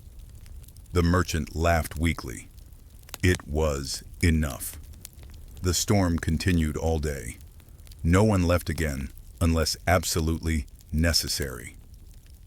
The inn became a small island of firelight surrounded by roaring white chaos. People took turns checking shutters, feeding the hearth, warming stones to tuck beneath blankets, and scraping ice from the inside edges of windows. Food became simpler. Bread, stew, boiled roots. No one complained. Well, one merchant did complain that turnips lacked imagination, but even he admitted they were better than eating snow, which had excellent presentation and terrible flavor. By evening, the wind grew stronger. A shutter on the upper floor tore loose completely. The crash startled everyone. A child began crying. Elson gathered the child into her arms and hummed softly until the fear passed. Aldrin watched the simple tenderness of it. Something in his chest tightened, not from sorrow exactly, from memory. The storm outside seemed determined to strip everyone down to what mattered most: warmth, shelter, food, hands willing to help, words gentle enough to steady fear. Later, while others slept in shifts, Aldrin sat near the fire with Garrick and the innkeeper. The flames had settled into red coals. The room breathed softly around them. "Roads will be buried again," the innkeeper said. Garrick nodded, perhaps for days. Aldrin stared into the embers. The delay should have frustrated him. It should have filled him with impatience. Instead, he felt only a tired acceptance. Some journeys could not be forced. Some storms had to spend themselves. The innkeeper glanced at him. "You're learning." "Am I?" "You didn't argue with the weather today." I was busy being thrown around by it. That helps, Garrick smiled. Humility by snowdrift. A brutal school, Aldrin said, but thorough. The night deepened. Outside, the blizzard raged on without mercy, burying tracks, roads, fences, and plans beneath its endless, white breath. Inside, however, people endured, not heroically, not beautifully, just together, and sometimes that was the oldest kind of courage. Aldrin leaned back against the warm stone of the hearth, closed his eyes for a moment, and listened to the storm rage beyond walls that still held firm. For now, that was enough. By the time morning came, the storm had exhausted itself. Not completely. Winter rarely admitted defeat, but the furious wind had fallen to little more than an occasional sigh, and the snow no longer flew sideways through the air with such determination. The world beyond the inn had disappeared beneath fresh drifts, softening every fence, every rooftop, every familiar landmark until even the village seemed to have been quietly rebuilt overnight. The first task of the day was simple: dig. Everyone who could hold a shovel joined in. Paths were cleared between the inn and the stable. Snow was pushed away from doorways. The roof received another careful inspection, and thankfully, the remaining beams had survived the night. The merchant hurried to check on his gray mare. He returned a few moments later with a grin. "She has already forgiven the storm." "Has she forgiven you?" Aldrin asked. "That may require better oats." "Wise animal." The room filled with gentle laughter. After the strain of the previous day, even small jokes felt like warm bread.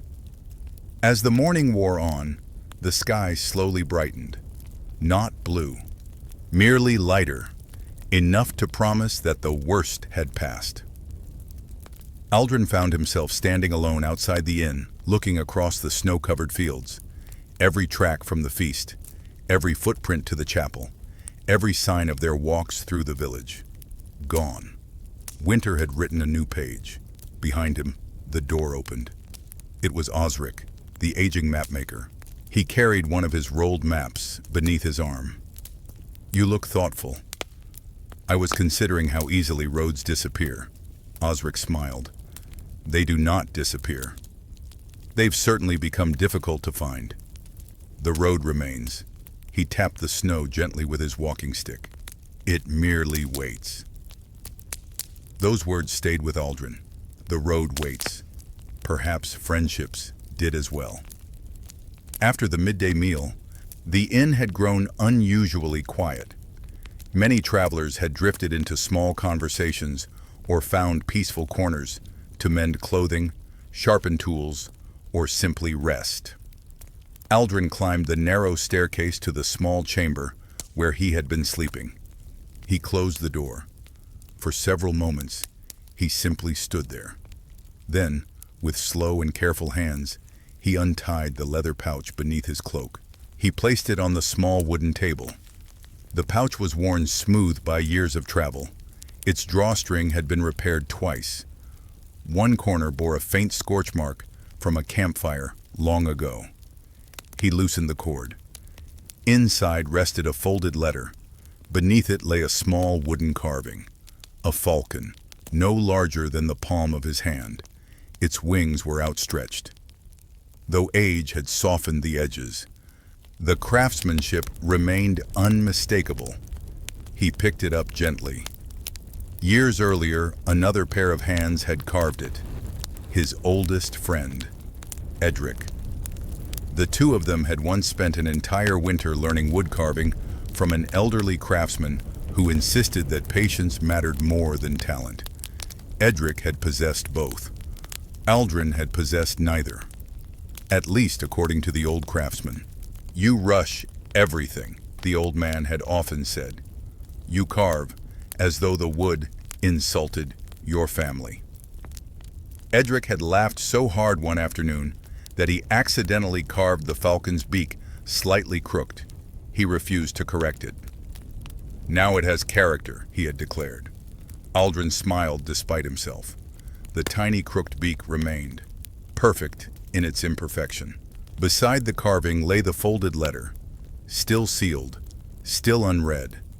Not because Aldrin feared its contents, because he had written it himself. Dozens of times. Each version had failed. This final one had traveled with him for nearly 3 years. He had planned to hand it to Edric if words failed him. He had never gathered the courage to read it aloud, even alone. A quiet knock interrupted his thoughts. "Come in," he called. The innkeeper stepped inside carrying 2 cups of warm herb tea. "I thought you might appreciate this." "You were right." The older man noticed the carving resting on the table. He did not immediately ask about it. Instead, he set down the cups. "A fine piece of work." "It wasn't mine." "A gift?" Aldrin nodded. "From someone I'm trying to find."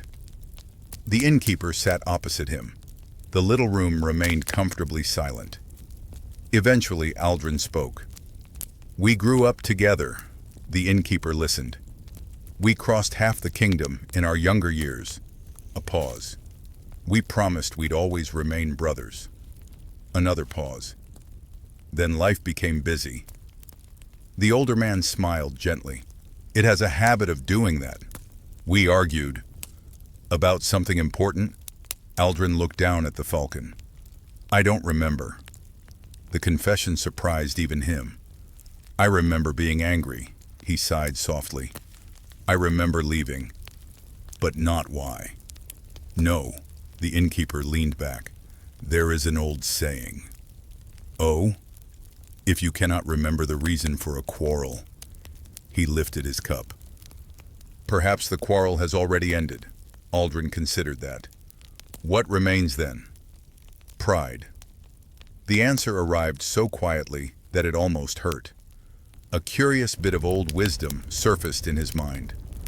Some scribes believed that letters carried through many winters absorbed something of every journey they survived. A crease from rain, a stain from smoke, a worn edge from countless pockets. Each mark became part of the message, even before the seal was broken. Whether true or not, well-traveled letters often seemed heavier than fresh ink alone could explain. Aldrin traced a finger across the folded parchment. It certainly felt heavier now than when he had first written it. "I should have gone sooner," he admitted. "Perhaps. I wasted years. Perhaps. I may already be too late." The innkeeper did not offer false comfort. Instead, he asked, "Would arriving yesterday change the years already gone?" "No." "Would staying here another day?" "No." "Then regret has already collected all the payment it can." Those words settled deeply. Outside the window, children had resumed building snow forts, as though blizzards were simply inconvenient interruptions between games. Life, Aldrin realized, possessed a remarkable willingness to continue. That afternoon, he walked alone to the edge of the village. The air was crisp. Fresh snow glittered beneath pale sunlight. From somewhere nearby came the rhythmic tapping of the blacksmith's hammer. Ordinary sounds, steady sounds. He reached into his pocket and held the little wooden falcon once more. "I'll find you," he whispered. The words disappeared into the cold air, not as a promise to the wind, as a promise to himself. When he returned to the inn before sunset, the leather pouch rested once again beneath his cloak. Nothing about its weight had changed. Yet somehow, it no longer felt like something dragging him backward. It felt like something leading him forward. And for the first time since beginning his long winter journey, Aldrin understood that the hardest part would not be crossing mountains or surviving storms. It would be standing before an old friend and discovering whether forgiveness had been waiting as patiently as the road beneath the snow. The morning after Aldrin opened the leather pouch felt different, though nothing obvious had changed. The roofs were still white. The chimneys still breathed thin columns of smoke into the pale sky. The road beyond the inn remained more suggestion than certainty beneath layers of snow. Yet something within him had settled. Not resolved, settled. Like snow in a shaken globe, finally finding the ground. The common room stirred slowly to life. The baker had arrived before sunrise with another basket of fresh bread, insisting that storms were far easier to endure when accompanied by proper crusts. One merchant declared this the wisest statement made all winter. The other insisted it was only the second wisest, because hot stew still held first place. The baker shrugged. I accept silver. Breakfast unfolded with the familiar rhythm that had grown so comforting. Bowls passed from hand to hand. Someone added too much salt. Someone else pretended not to notice. The innkeeper quietly refilled cups before anyone realized they were empty. These small acts had become the heartbeat of the place. After the meal, Garrick entered carrying a broad wooden shovel over one shoulder. The road crews are gathering. So soon? Aldrin asked. The sky has finally become generous. Outside, the clouds had indeed begun to part. Blue appeared between them in scattered patches. Sunlight touched the snow with a brightness that made everyone narrow their eyes. It was beautiful. It was also dangerous. Fresh sunlight could soften the upper layers of snow just enough to conceal harder ice beneath. Winter enjoyed reminding people that attractive things still required caution. The villagers formed small groups along the main road. Some cut away fallen branches. Others widened narrow passages through the drifts. Children proudly carried tiny baskets of broken twigs, convinced they were contributing as much as the adults. In truth, they probably were. Hope itself was useful labor. Aldrin worked beside Garrick and Osric, clearing a stretch where the road curved around a low stone wall. Osric leaned heavily on his shovel. I've drawn roads for 40 years. And I've decided they are much easier on parchment. Aldrin smiled. Parchment rarely freezes. It also never gets into your boots. By midday, nearly a quarter-mile of road had been reopened. Not enough for wagons, enough for determined walkers. The sight lifted everyone's spirits. Progress, even slow progress, carried its own warmth. A curious local habit emerged as the work continued.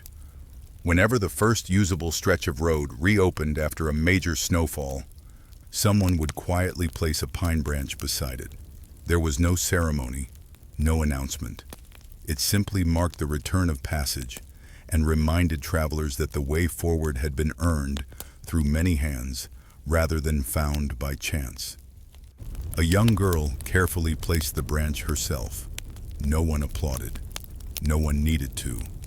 Everyone understood. During the afternoon, Aldrin wandered toward the hill overlooking the village. From there, he could see the old stone inn standing proudly beside the road. Smoke curled lazily from its chimney. The stable roof had already been repaired with fresh beams. Tiny figures moved below like patient ants, continuing the endless winter tasks that kept life turning. He realized how quickly the place had become familiar. A few weeks ago, it had been only shelter.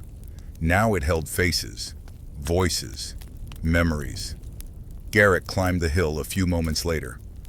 I suspected I'd find you here. I needed the view. It helps. They stood side by side. Far beyond the village, the mountains rose beneath blankets of snow. Those peaks hid the final miles of Aldrin's journey. You'll leave soon, Garrick said. Yes, when the road allows. It nearly does, the hunter nodded. I'll miss arguing with you. We've hardly argued. Exactly, Aldrin laughed. I shall try to disappoint you properly before I leave. I'd appreciate the effort. Silence settled comfortably between them. Finally, Garrick spoke again. When I was younger, I believed every journey changed the traveler. And now I think only the journeys where someone truly listens accomplish that. Aldrin looked across the valley. I wasn't listening before. No. I spent years hearing only my own thoughts. What changed? He considered the question carefully. The delays. The storms. The people. He smiled faintly. I came here believing winter had stolen time from me. And now? I think it returned some. Garrick's expression softened. Good. As they descended toward the village, they encountered the children inspecting their snow fortress from several days earlier. The structure had survived remarkably well. Crooked, lopsided, magnificent. The smallest child stood proudly atop one wall. Our kingdom survived the storm. It did, Aldrin agreed. We're expanding. Bold decision. We're adding another tower. Garrick examined the construction. That side needs stronger support. The children immediately surrounded him with questions. Aldrin quietly slipped away, smiling. Some lessons, he thought, were meant to continue without him. That evening, the inn seemed brighter than usual. Perhaps because the weather had improved. Perhaps because everyone sensed departures drawing nearer. The merchants had begun repacking their goods. The shepherd carefully checked his mule's harness. Elson had mended the last tear in her traveling cloak. No one said much about leaving. There was no need. Journeys announced themselves in small preparations long before boots met the road.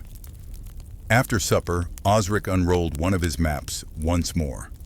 This time, Aldrin studied it with different eyes, not searching only for destinations, looking instead at the villages between them, the rivers, the forests, the quiet places where people lived.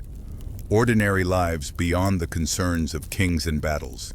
You're reading differently, Osric observed. I think I am. What do you see? Aldrin smiled. Not roads. No. I see people waiting beside them. The old mapmaker chuckled softly. Then you've become a better traveler than I ever was. Night settled gently around the inn. The fire crackled with familiar warmth.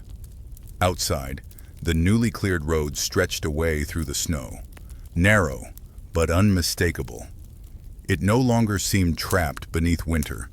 It seemed patient, waiting. Much like the friend Aldrin hoped to meet beyond the mountains. Much like the apology he had carried for far too many years. And as he watched the glowing embers settle into quiet red light, he understood that every step ahead would now be lighter. Not because the road had become easier, but because he had finally stopped carrying the journey alone. At dawn, the road finally called, not loudly. It did not fling open the door or shout through the rafters like a rude messenger with muddy boots. It simply waited beyond the old stone inn, pale and narrow between walls of shoveled snow, leading east toward the frozen river and the mountains beyond. Aldrin knew before breakfast that he would leave. The knowing sat calmly inside him. No hurry, no panic, just a quiet readiness. He packed slowly, spare woolen socks, a knife, dried bread wrapped in cloth. The little wooden falcon returned to its leather pouch, along with the sealed letter. He tied the cord carefully and placed it beneath his cloak, close to his chest. For once, the pouch felt exactly where it belonged. Downstairs, the common room was warmer than the morning deserved. The innkeeper had prepared thick oatcakes, boiled eggs, and a pot of herb tea, strong enough to wake even a sleeping bishop, which was no small achievement if the bishop had enjoyed supper properly. Garrick sat near the hearth, sharpening a small knife. Osric studied a map. Elson adjusted the clasp of her cloak. The merchants were arguing about whether their packs had grown heavier during the storm. "They have," one insisted. "Impossible," said the other. "Snow has weight." "You packed no snow. That you know of." Aldrin smiled as he ate.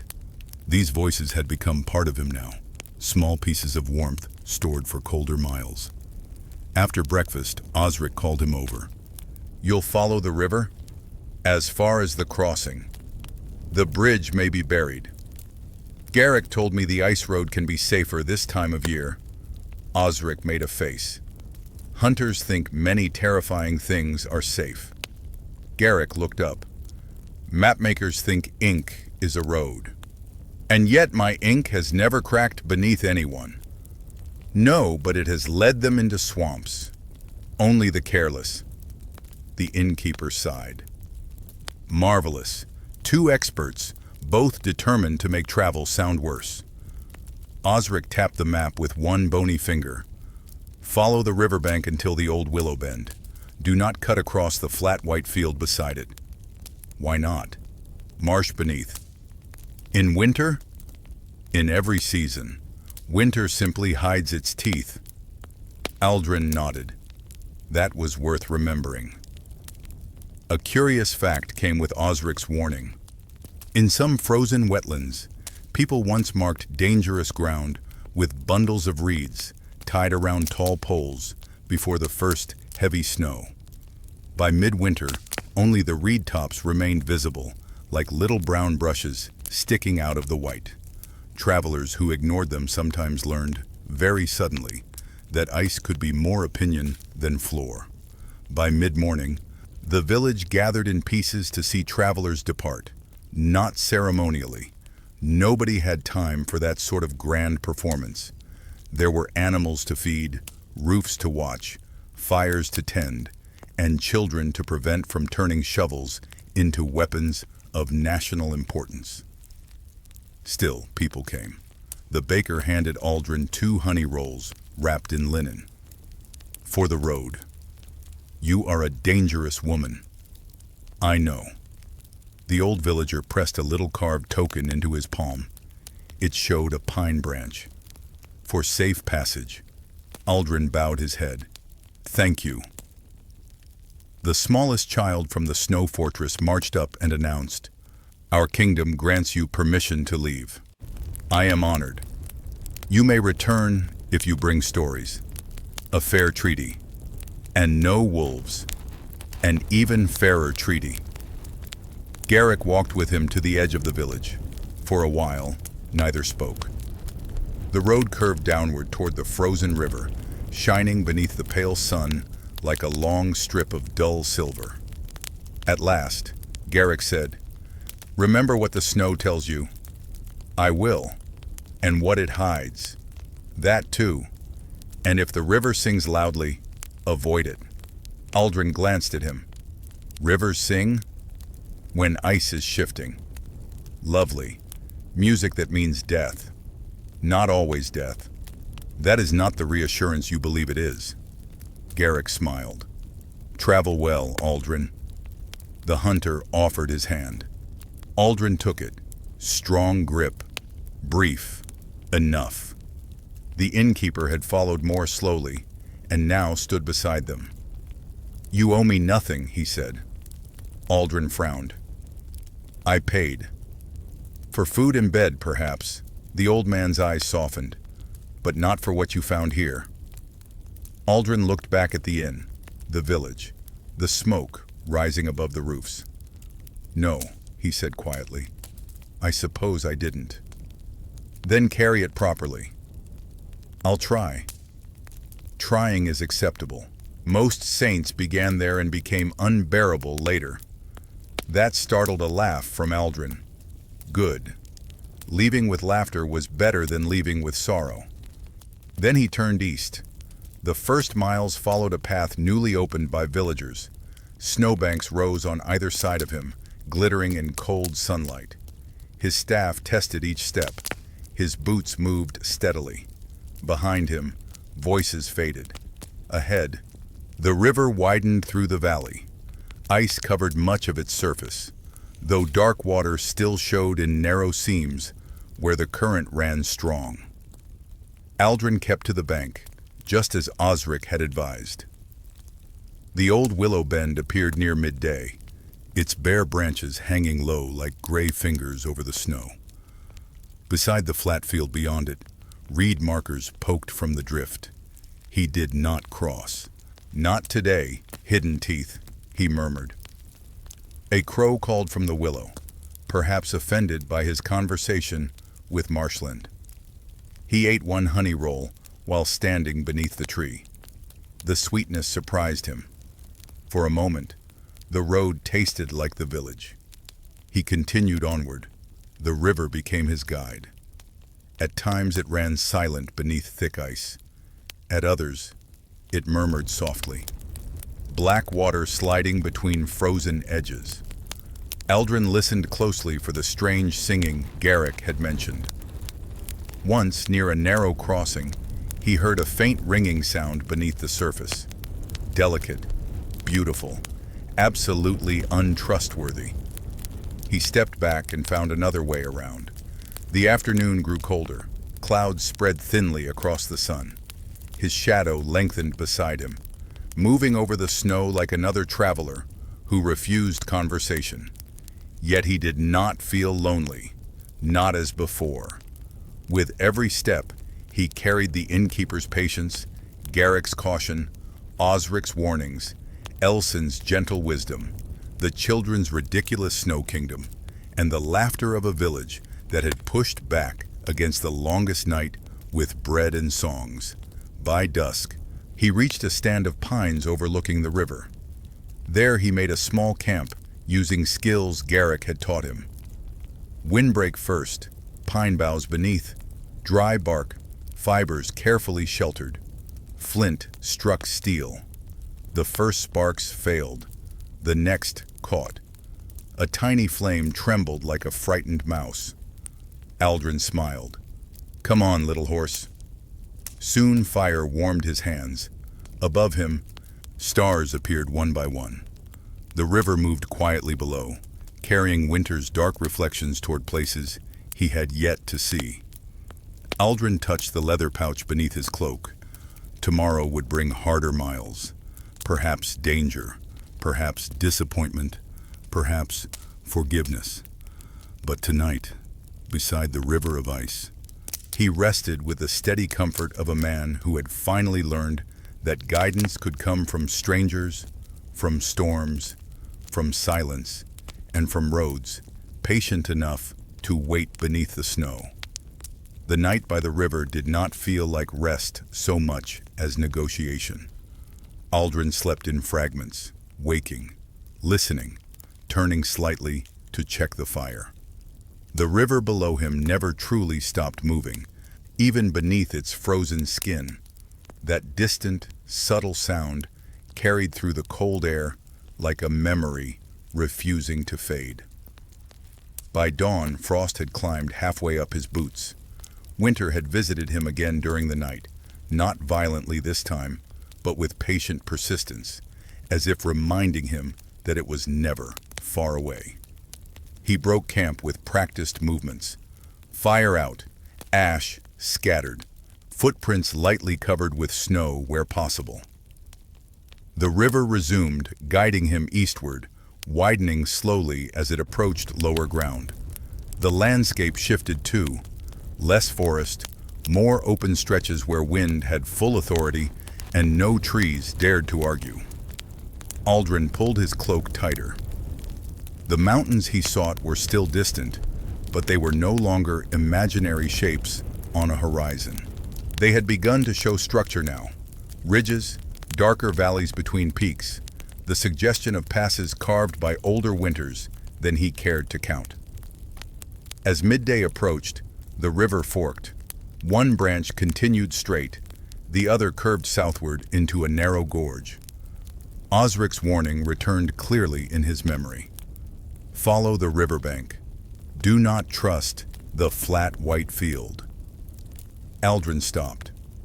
The straight path ahead looked easier, less effort, more direct. the kind of path that often convinced travelers they were clever. He stepped forward, then paused again. A memory surfaced. Not a voice, not a moment, but a feeling. Garrick standing in snow, saying, "Never trust what looks solid." Aldrin sighed. "Of course," he muttered. The easier path was always the louder liar. He turned south into the gorge. The air changed immediately, colder, tighter. The wind funneled between stone walls, stripping sound down to its bare bones. The river here ran faster beneath thinner ice, exposing black movement that looked almost alive. Walking became more careful.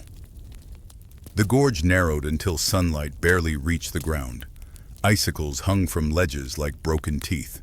At one point, Aldrin found himself passing beneath a natural stone arch. The ice above it creaked softly, adjusting to temperature shifts. He did not hurry. Hurrying, he had learned, was simply fear, pretending to be efficient.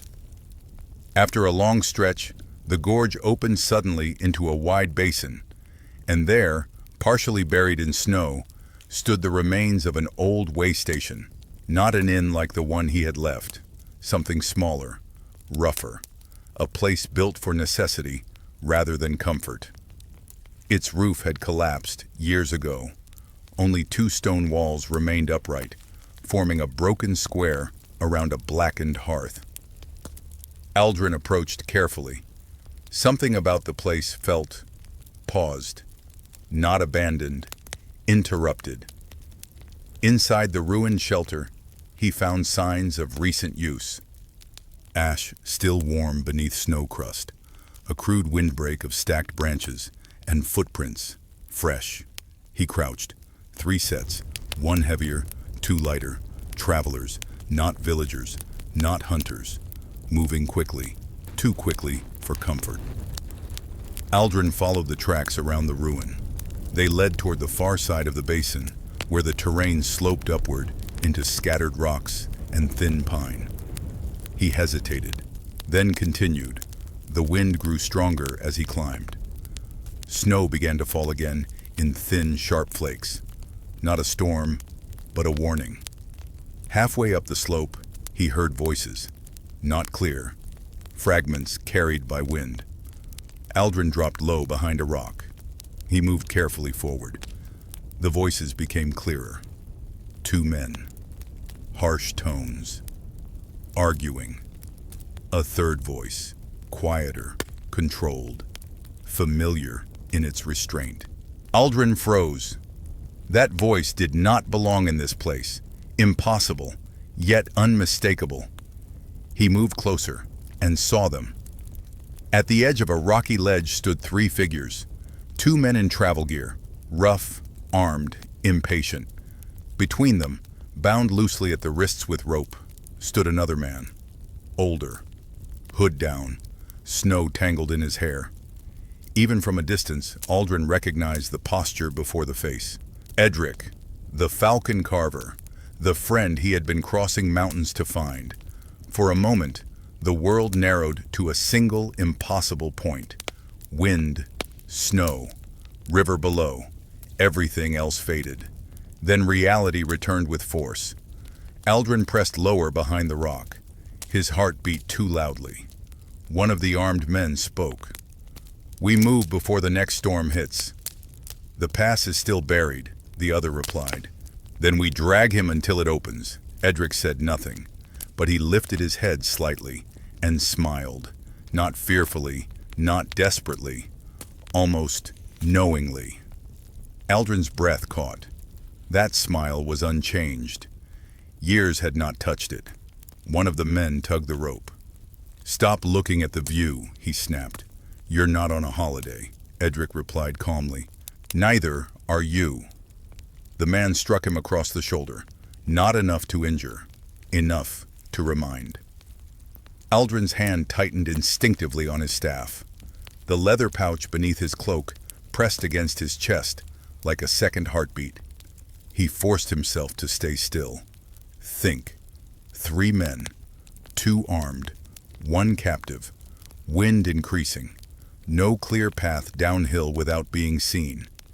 He scanned the terrain. Rocks, snowdrift patterns, a narrow cut between boulders leading closer to their position. He moved, slowly, quietly. The kind of quiet Garrick would approve of. As he approached, fragments of conversation reached him again. Delivery before nightfall. Payment guaranteed. Don't let him talk too much. Edric's voice cut in softly. I wasn't aware conversation was included in the terms. One of the men laughed. Still joking. That's good. Keeps you warm. Aldrin reached the edge of the rock cluster behind them, close enough now to see details. Edric's hands were bound, but loosely. Not professional restraint, more like impatient control. The men were not careful. That mattered. He took a slow breath. Winter air burned his lungs. He exhaled, then stepped forward. Convenient, Aldrin said. All three turned. Silence hit immediately. Edric's eyes widened, then softened. Not surprise. Recognition. The man closest to him reached for a blade. Aldrin raised his staff slightly. I would suggest, he said calmly, that you reconsider your timing. One of the men squinted. And who are you supposed to be? Aldrin glanced briefly at Edric, then back. Someone who arrived before you finished your conversation. The wind rose again. Snow swirled between them. And for the first time in many years, Aldrin was no longer simply a traveler on a delayed journey. He was exactly where he had been walking toward all along. The wind did not wait for permission.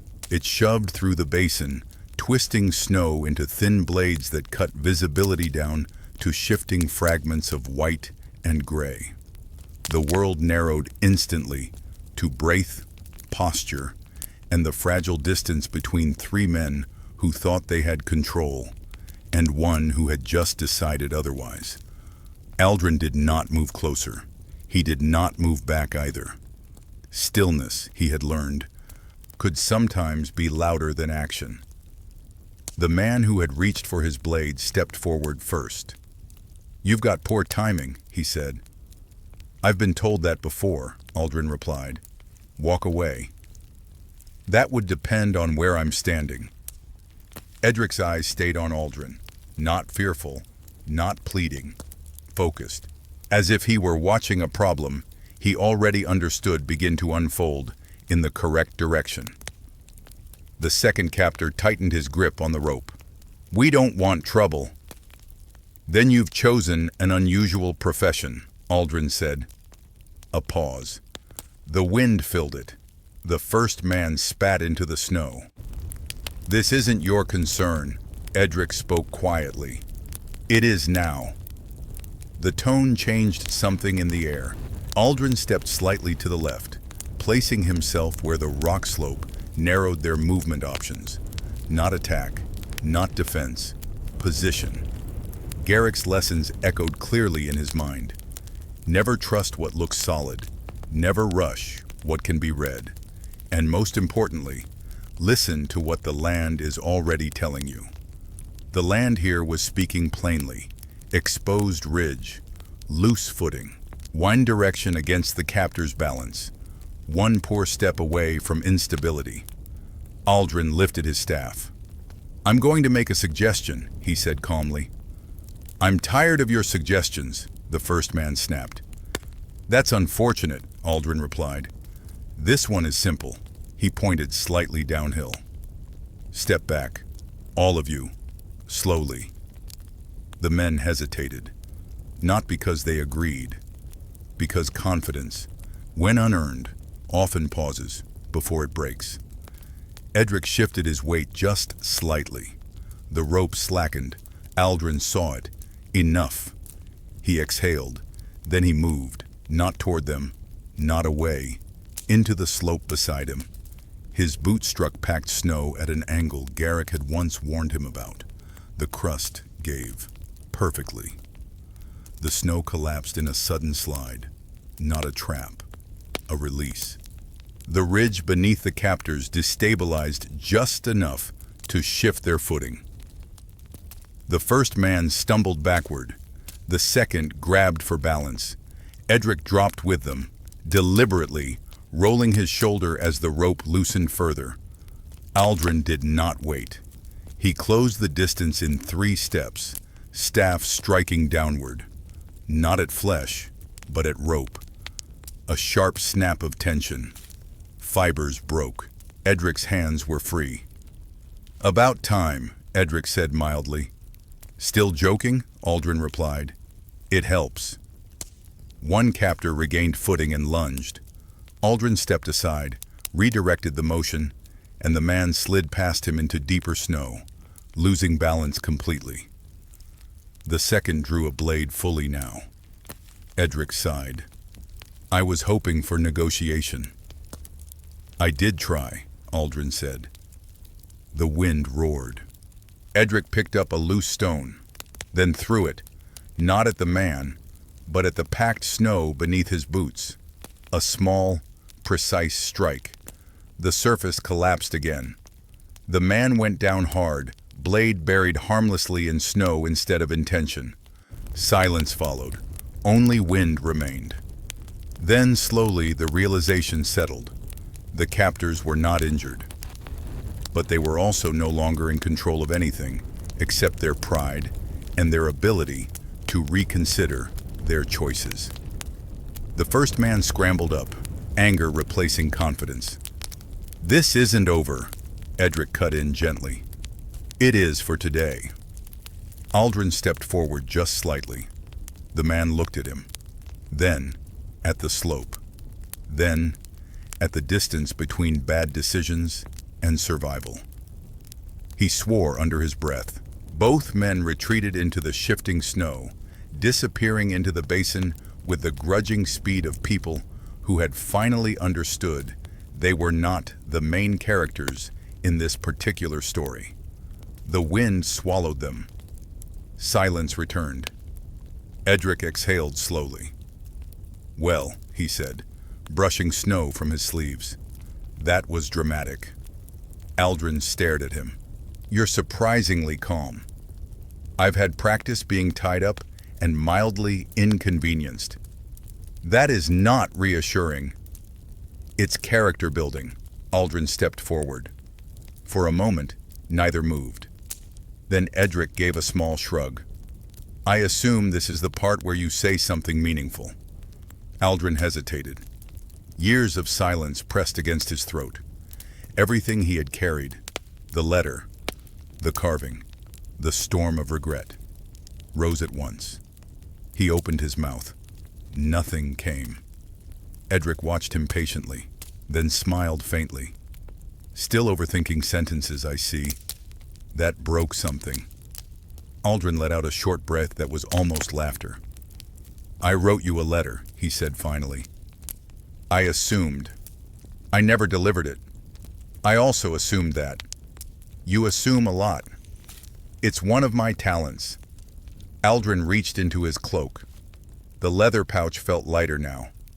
Not because anything had changed inside it, but because the weight of distance had finally shifted. He held the wooden falcon, the crooked beak, catching pale light. "I brought this too," he said. Edric's expression softened. "Still ugly," he said affectionately. "It was never meant to be beautiful." "Good. Neither was mine." They stood for a moment longer as the wind eased slightly, as if even winter was curious about what came next. Then Edric stepped forward, and without ceremony, pulled Aldrin into a brief, firm embrace.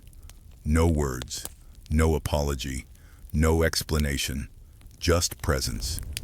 When they finally separated, Edric glanced toward the river valley below. "Convenient timing," he said. "I was nearby." "You were very nearby." "I walked." "That explains everything then." Aldrin almost laughed again. It felt strange. Good. Behind them, the mountains stretched on, still cold, still distant, still waiting. But something had already changed.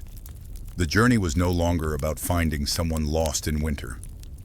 It was about arriving while the silence between them still had something left to say. And for the first time since leaving the Old Stone Inn, Aldrin understood that the road ahead would not feel like chasing anymore. It would feel like returning.